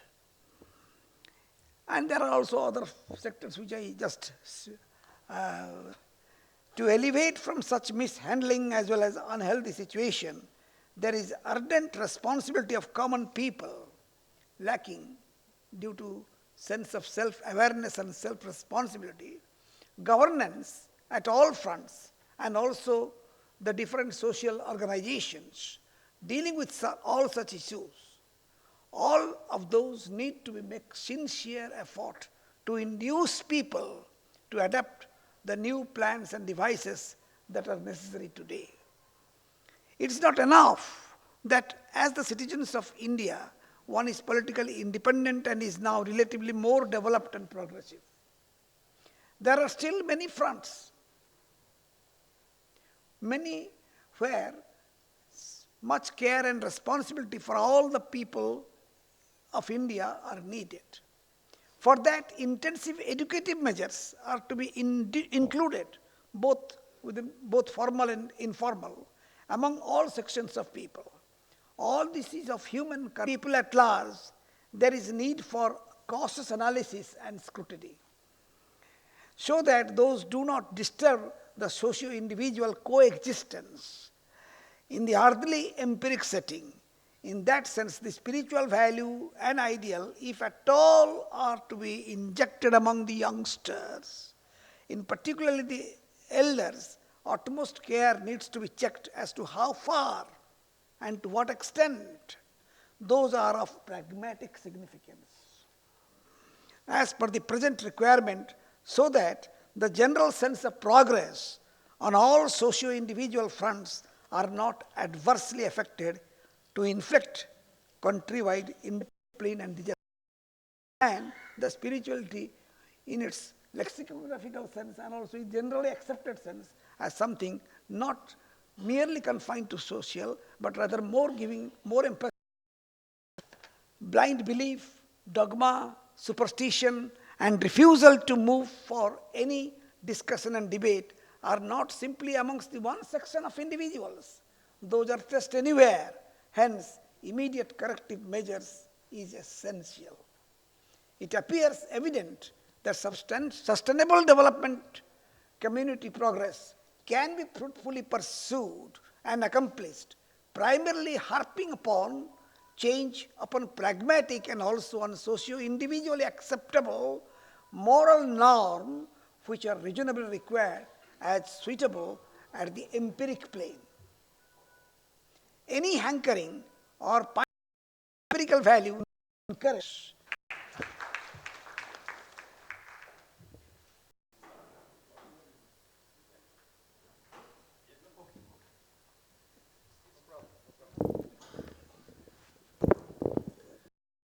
Friend for giving me this opportunity to come here and share my views. हट जाएगा? नहीं ऐसी रहती ऊपर रख लेता हूँ। अच्छा टाइम की कमी है फिर जल्दी से उठाइए ना कमांडो स्टाइल से ऐसे बात बनेगी। The professor in the I said yes. So he said, how did Gandhi become such a big leader? I said, why? What was wrong with Gandhi? He said he didn't know even how to dress up. I said, is that important? He said, of course. With fruit, what did he have to do? I was looking at the plates which people in the morning when we were having breakfast, they put them in the bin. And yesterday dinner time, I tried to count them. 8 plates out of 10 had a lot of food left uneaten.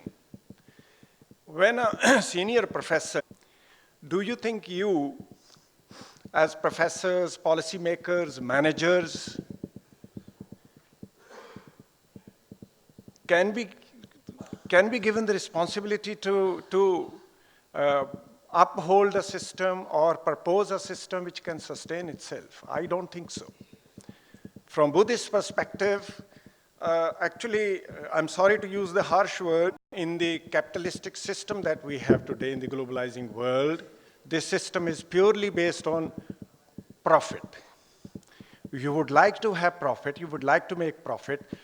Any system, any institution that doesn't generate profit, is not economic, you wouldn't want to have that. So from Buddhist perspective, this is the first problem. We all actually are into it for profit. And as long as you want to do that, you throw all the ethical values to the winds. And of course, if we fulfill the basic needs of humanity, the world will be a very happy place. But the basic needs are the needs of animals as well. If you fulfill the needs of, basic needs of humans, you will only make them more animal. If by fulfilling the basic needs of humans, you could make humans happy and peaceful, then United States of America should be the happiest and the best place in the world to live, and it is not. From Buddhist perspective, unless and until you ensure that while we are trying to meet the basic needs of humans, there is some intermingling of certain ethical values towards which we sensitize people to not to waste and not to indulge in so many practices which are actually making a mess of things.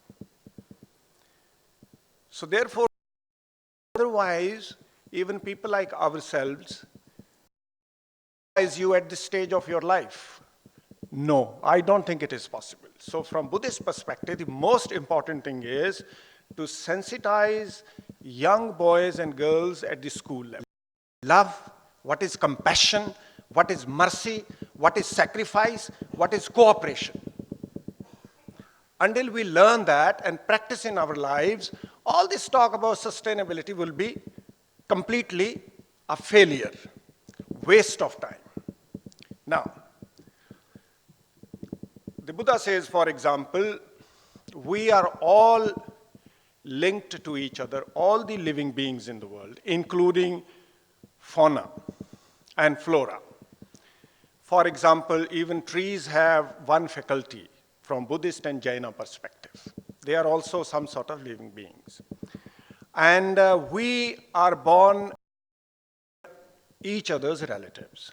So therefore, it's very important for us to understand that when you indulge in corruption only for the sake of your family and friends, that is wrong. Because the person you are trying to harm or you're working against also could be your relative. Let us say, I'm eating chicken in a restaurant, and it's quite possible that chicken happened to be my grandfather. And at least from Buddhist perspective. And so therefore, I should think twice before I eat that chicken. And so the Buddha says, we are linked to each and everything in the ecology.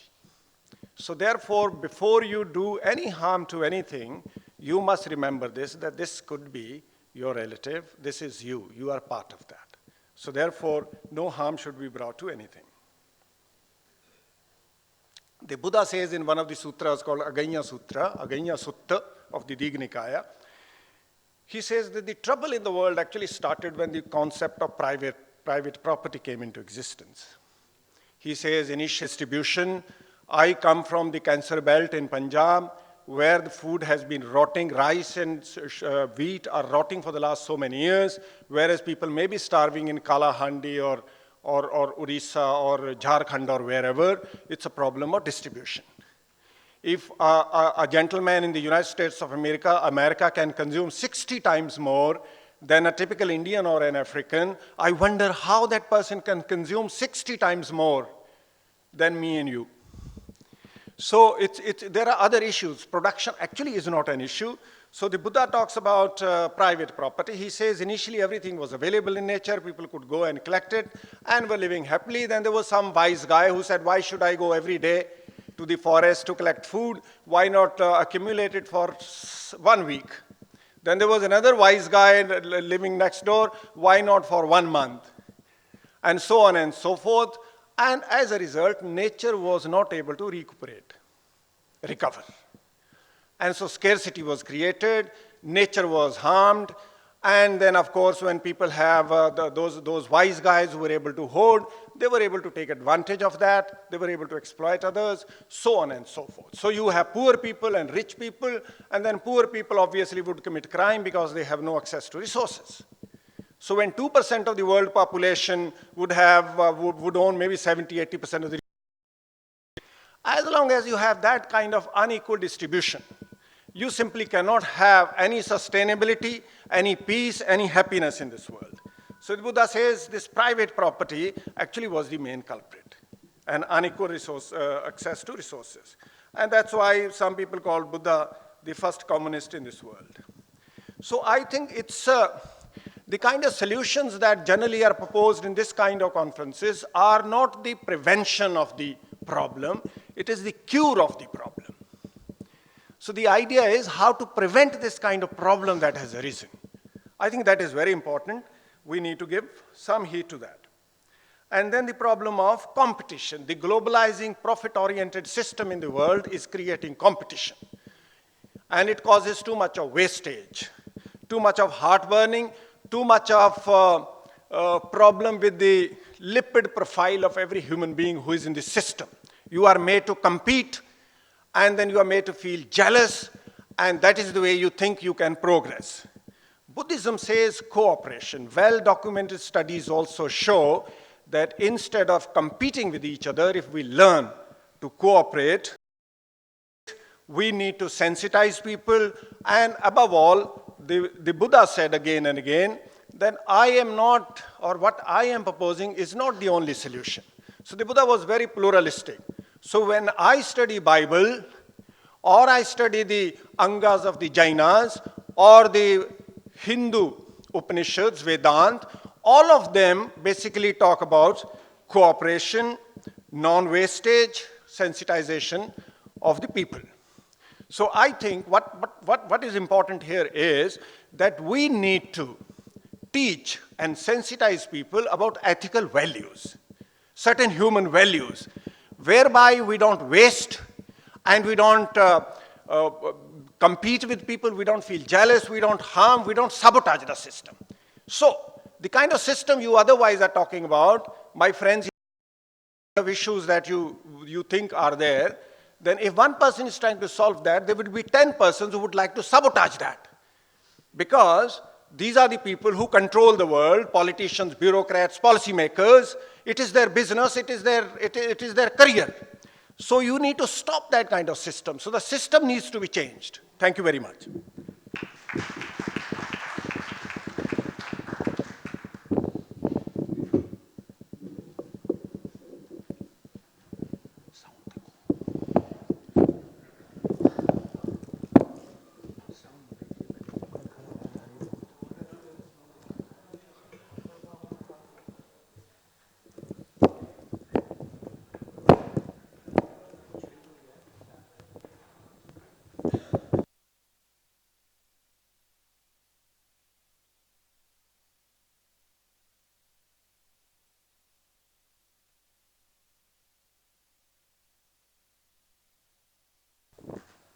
I'd like to begin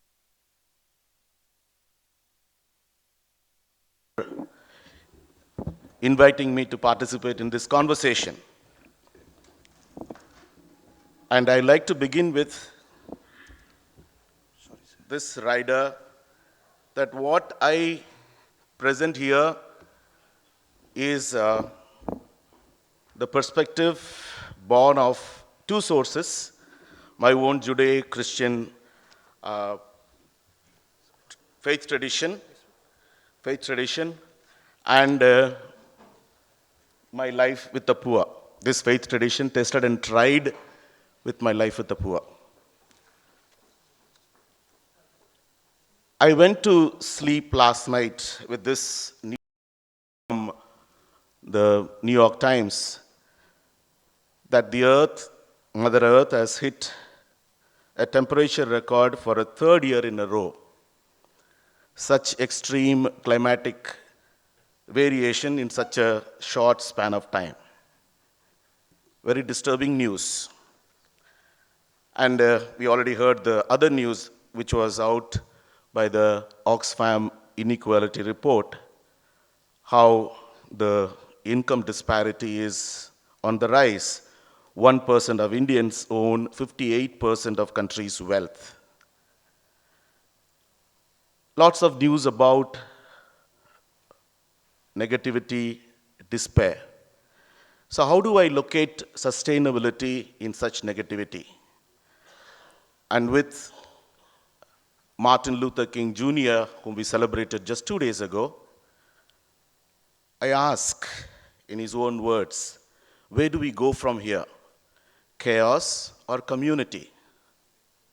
How do we choose community over chaos?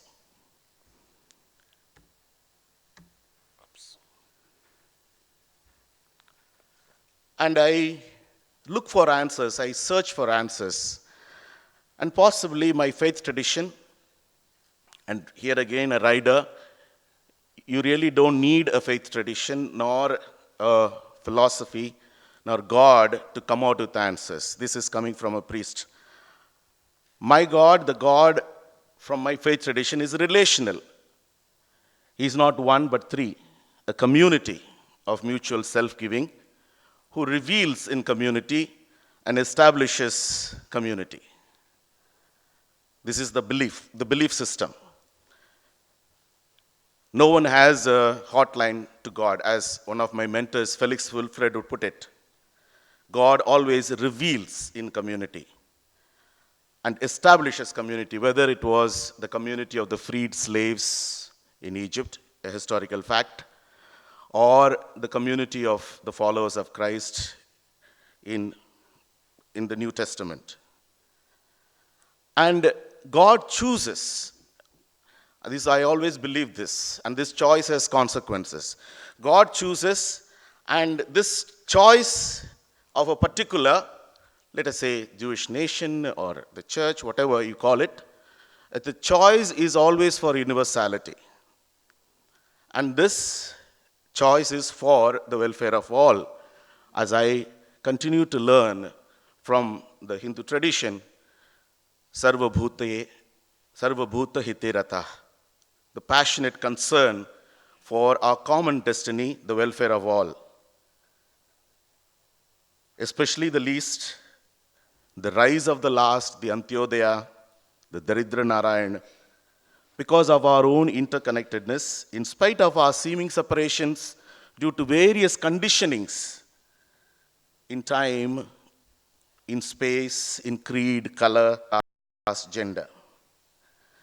And again, if this was from the Srimad Bhagavad Gita, chapter 12, 3 and 4, we see this again in chapter 3, 20, Loka Samgraha.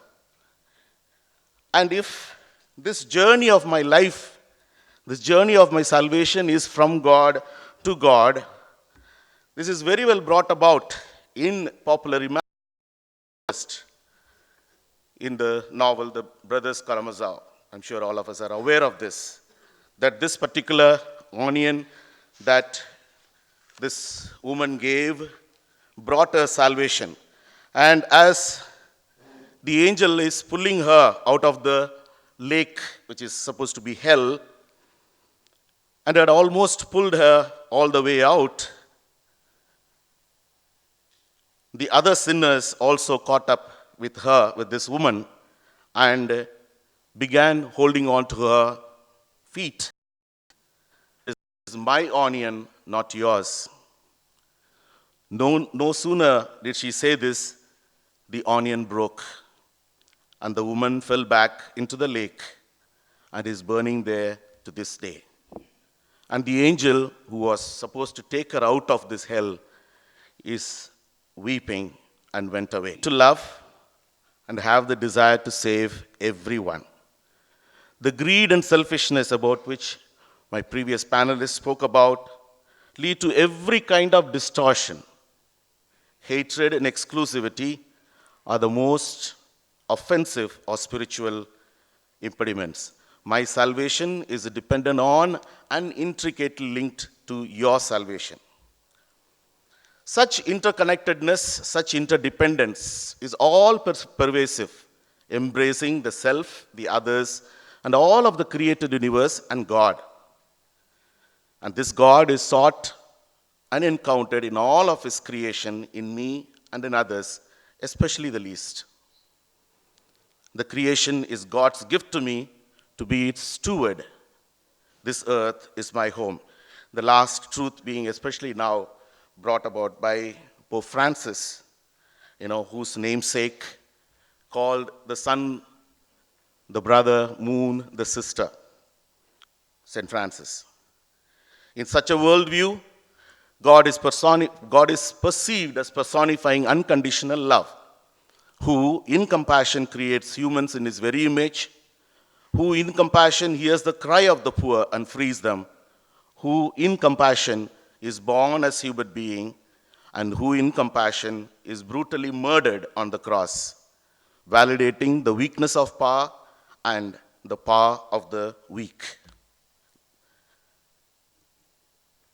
This worldview takes cognizance of the perennial desire and the pursuit for genuine peace and happiness, a return to the idyllic state of harmony between self, others, including creation, and with God. And therefore, salvation means reconciliation. Reconciliation with God, with self, the self-alienation about which Professor K.V. Raju spoke in his initial remarks, with others and with creation. Peace is seen, for me, sustainability is equal to peace. Peace is seen as the outcome of restoring justice. Justice as understood as fidelity to the demands of a relationship. I am related to myself. I am related to you. I am related to creation and to God. This relation gets broken because of self-interest. And hence, this formulation, peace born of justice that seeks reconciliation, a reconciliation that demands forgiveness. This fourfold reconciliation demands genuine forgiveness, starting with forgiving oneself and others. Forgiveness in a world which demands eye for an eye. And this truth that I have learned in life has been verified in the field. And I want to just take a couple of minutes to tell how it is verified, especially in the past few years of my stay, after my 30-year-long stay or my life in Odisha. Post anti-Christian riots, about which we will not go here, Jesuits entered a particular area in the foremost corner of Kondamal district. And with one affected village as the nucleus, we started conflict resolution and peace building in that area. Mundigoda Panchayat of Tumidibanda block. And 10 villages, and the peace that is born of justice, a justice that seeks reconciliation and reconciliation that demands forgiveness. And this movement has caught on, and now we are working in 4 Gram Panchayats, 2 each in Tumidibando and Suvarnagari blocks. With various, we have not reached up the stage of FPOs, Farmers Producers Organization yet, but empowering especially the farmers through sustainable livelihood programs, empowering the PRIs, training of the youth for social responsibility, motivating the entire village community through volunteers from that particular community towards common good. And glad to say that Mundigoda Panchayat got the Best Panchayat Award nationally. As I said, this is a movement that has caught on. Therefore, this peace, justice, reconciliation, and forgiveness are not only lofty ideals, but definite possibilities. And therefore, I want to end with this note of hope. The day will come when, after harnessing space, the winds, the tides, and gravitation, we shall harness for God the energies of love. And on that day, for the second time in the history of the world, we shall have discovered fire. From another Jesuit, Pierre Teilhard de Chardin, the French philosopher. We are one after all, you and I. Together we suffer, together exist, and forever will recreate each other. The world is round so that friendship may encircle it. Again by Teilhard. Thank you.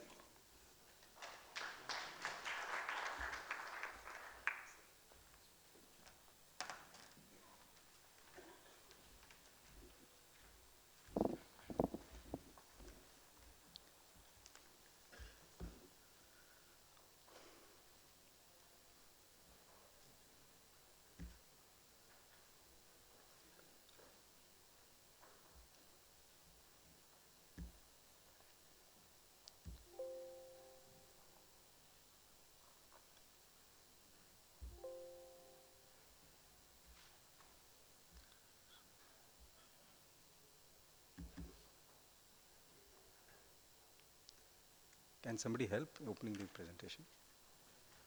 So there is a folder, this one. This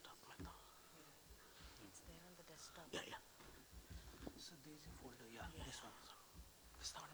Ma'am, kindly announce whoever has questions to raise hands. I will collect the questions. Okay, fine. Don't worry about that now.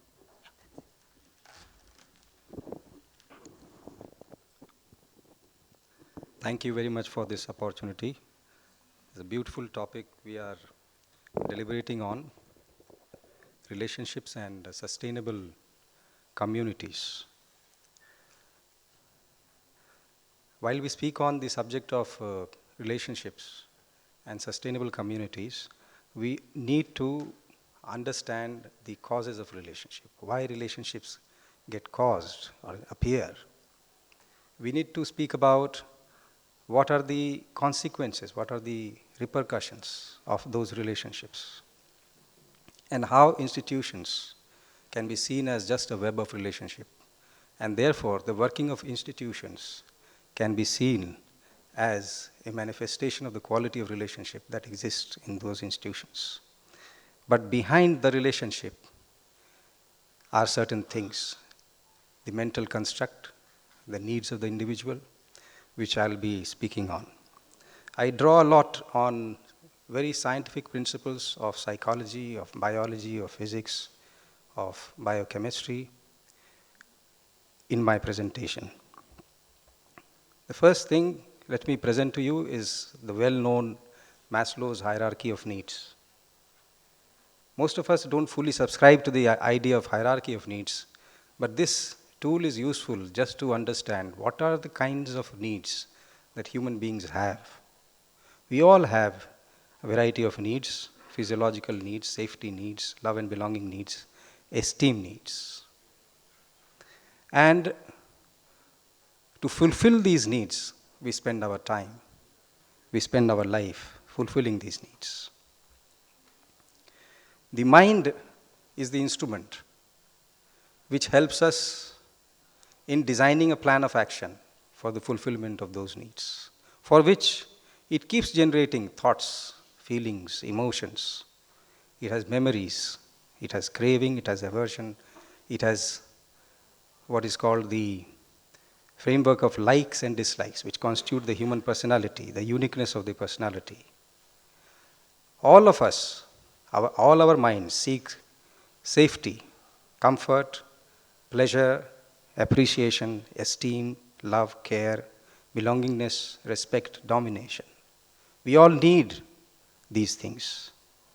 And at the same time, for the fulfillment of these needs, mind searches for easy means for their fulfillment.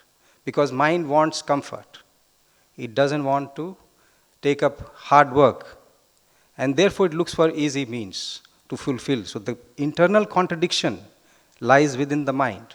It wants higher level of satisfaction, but doesn't want to work for it. And it is not just that. It has several elements within itself which compels human being to achieve their goals.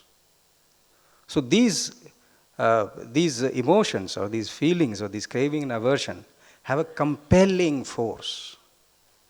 And we are all like slaves in obedience to those compelling emotions. Mind is obsessed with the possession of the means for achieving these goals. We are obsessed. We sleep, but we are thinking of those means. We are thinking of those goals. Whether we are awake or whether we are asleep, our mind is working and we are connected with the needs and the means to fulfill those. Mind is very upset when goals are not achieved. And that sets in anxiety, irritability, anger, fear, impatience, disappointment, frustration, and it has its own life. All these feelings of anxiety, irritability have their own life in the human mind. And they do enormous amount of damage. This is the psychologist's perspective. If you look at the perspective of the human physiology, all these emotions are actually some kind of operation of the neurological system or the endocrinal system. They begin to operate in a certain way, let's say excreting certain chemicals, certain neurotransmitters in the human brain, which compel human being to live in that state or to do something. Now, mind is, on the contrary, happy when the goals are achieved by possession of the means to achieve those goals. But the happiness with goal achievement is not permanent. It is short-lived. Because after the goals are achieved, mind wants more of the means. It gets possessive about them, and it fears losing them and seeks higher goals. Because there is no end to achievement and satisfaction. Which basically essentially means the way we are designed by nature, we are all imperfect. And our misery, our unhappiness, our difficulties, our problems are not to be blamed on others. It is simply to be blamed to the causes that lie within us. Now, what is relationship? Relationship is just a means to fulfill human needs and protect interests. Since all of us have human needs, we have needs. So, and we can't live in islands, we live in communities. Why? Because we need to fulfill those needs. The physiological needs, the safety needs, the love and belongingness needs, all those needs can be fulfilled only when we enter into relationships. And relationship, therefore, is the outcome of goal-seeking behavior of the mind. People with common goals form relationship and engage in interdependent behavior. Relationship requires norms about standard of conduct for fulfillment of expectations of the parties to relationship. Now, this is the interesting part. While the human being enters into relationship to fulfill his needs, he is also obliged to adhere to certain standards of conduct. Now, this is what acts as a restraint to him, which he doesn't like. So the mind works in two opposite directions. It seeks relationship to fulfill its needs, but at the same time, it is not willing to submit its autonomy to abide by the norms of the relationship. Self-interests and imperfections, they drive men to disregard the norms about standard of conduct and cause what we may call cheating behavior. I have committed to do something in the relationship, yet I knowingly don't abide by that. Knowingly, I don't abide by that. And there is an inner compulsion within me which drives me to do that. That is what I mean by our innate imperfection, our natural imperfection. So when norms are infringed, relationships do not fulfill the needs for which they were formed, and therefore, over time, they are undermined, resulting in misery in different proportion to both sides. These are the building blocks for good relationships. The willingness, respect, trust, caring, communication, friendship, partnership, intimacy, love, interdependence. If you try to match these ingredients of good relationships with what is the my need is not to trust others, but I want to be trusted. It is this mismatch of our needs and the requirement of good relationships which bring in all kinds of contradictions that we are talking about, the ethos and pathos of our relationships. Our environment gives us the stimuli for setting goals and seeking means. We live in different kinds of environment. Every one of us get more than 60,000 thoughts a day. The stimuli that produce craving, aversion, passion, anger, bitterness, etc. in our mind compel us to act wrongly and make us stressed and imperfect. I had certain expectation from somebody. He didn't fulfill that expectation because I am imperfect, he is imperfect. I want perfection from him. So my expectations are belied, and I become angry. I become bitter. We feel miserable because of our own weaknesses and imperfection. We are willing to understand that, okay, I am imperfect, but I am not willing to allow others to be imperfect. So the consequences of their imperfection, I cannot tolerate. But I want everyone else to tolerate the consequences of my imperfection. Human imperfection is our commonality. This is the commonality that we must acknowledge and accept. This is the principal point I would like to drive before all of you. The commonality in human beings is human imperfection. And we must acknowledge it. We must accept it. I am imperfect, everyone else is imperfect. The moment I acknowledge this, my expectations from others get lowered. And therefore, if there are deviations in performance in relationships, I don't get upset because I expected the other person not to perform fully. So we need to understand the commonality of human imperfection. If we do that, if we recognize that we are imperfect and others are imperfect, then what can we do? We can amend ourselves. We can amend ourselves and give others a chance to amend. Instead of pouncing on their weaknesses and their acts of errors, we can give them a chance to amend because we realize that this is natural. Now, this is what we call loving kindness, the spirit of accommodation and sacrifice in relationship. Now, coming to network organizations and institutions. Network is nothing but a web of relationship involving large number of players. Organization of vast network, businesses, huge network, you have big multinational corporations fanning across the entire globe, trade unions, NGOs, tribes, cultural and professional associations. You have global entities, world bodies. United Nations is a very famous network of nations. And interest groups, communities, and society itself is the example of the largest possible network. Now, strength of the network rests on the strength of the relationship which constitutes it. And the strength of the relationship, which I just said, depends on the spirit of sacrifice and accommodation of the parties to the relationship. Society is and from the willingness to amend oneself and from giving others a chance to amend. Now, parties need to respect the norms of conduct to protect and nurture relationships and avoid. Now, talking about sustainable relationships and communities, which is the goal of our exercise.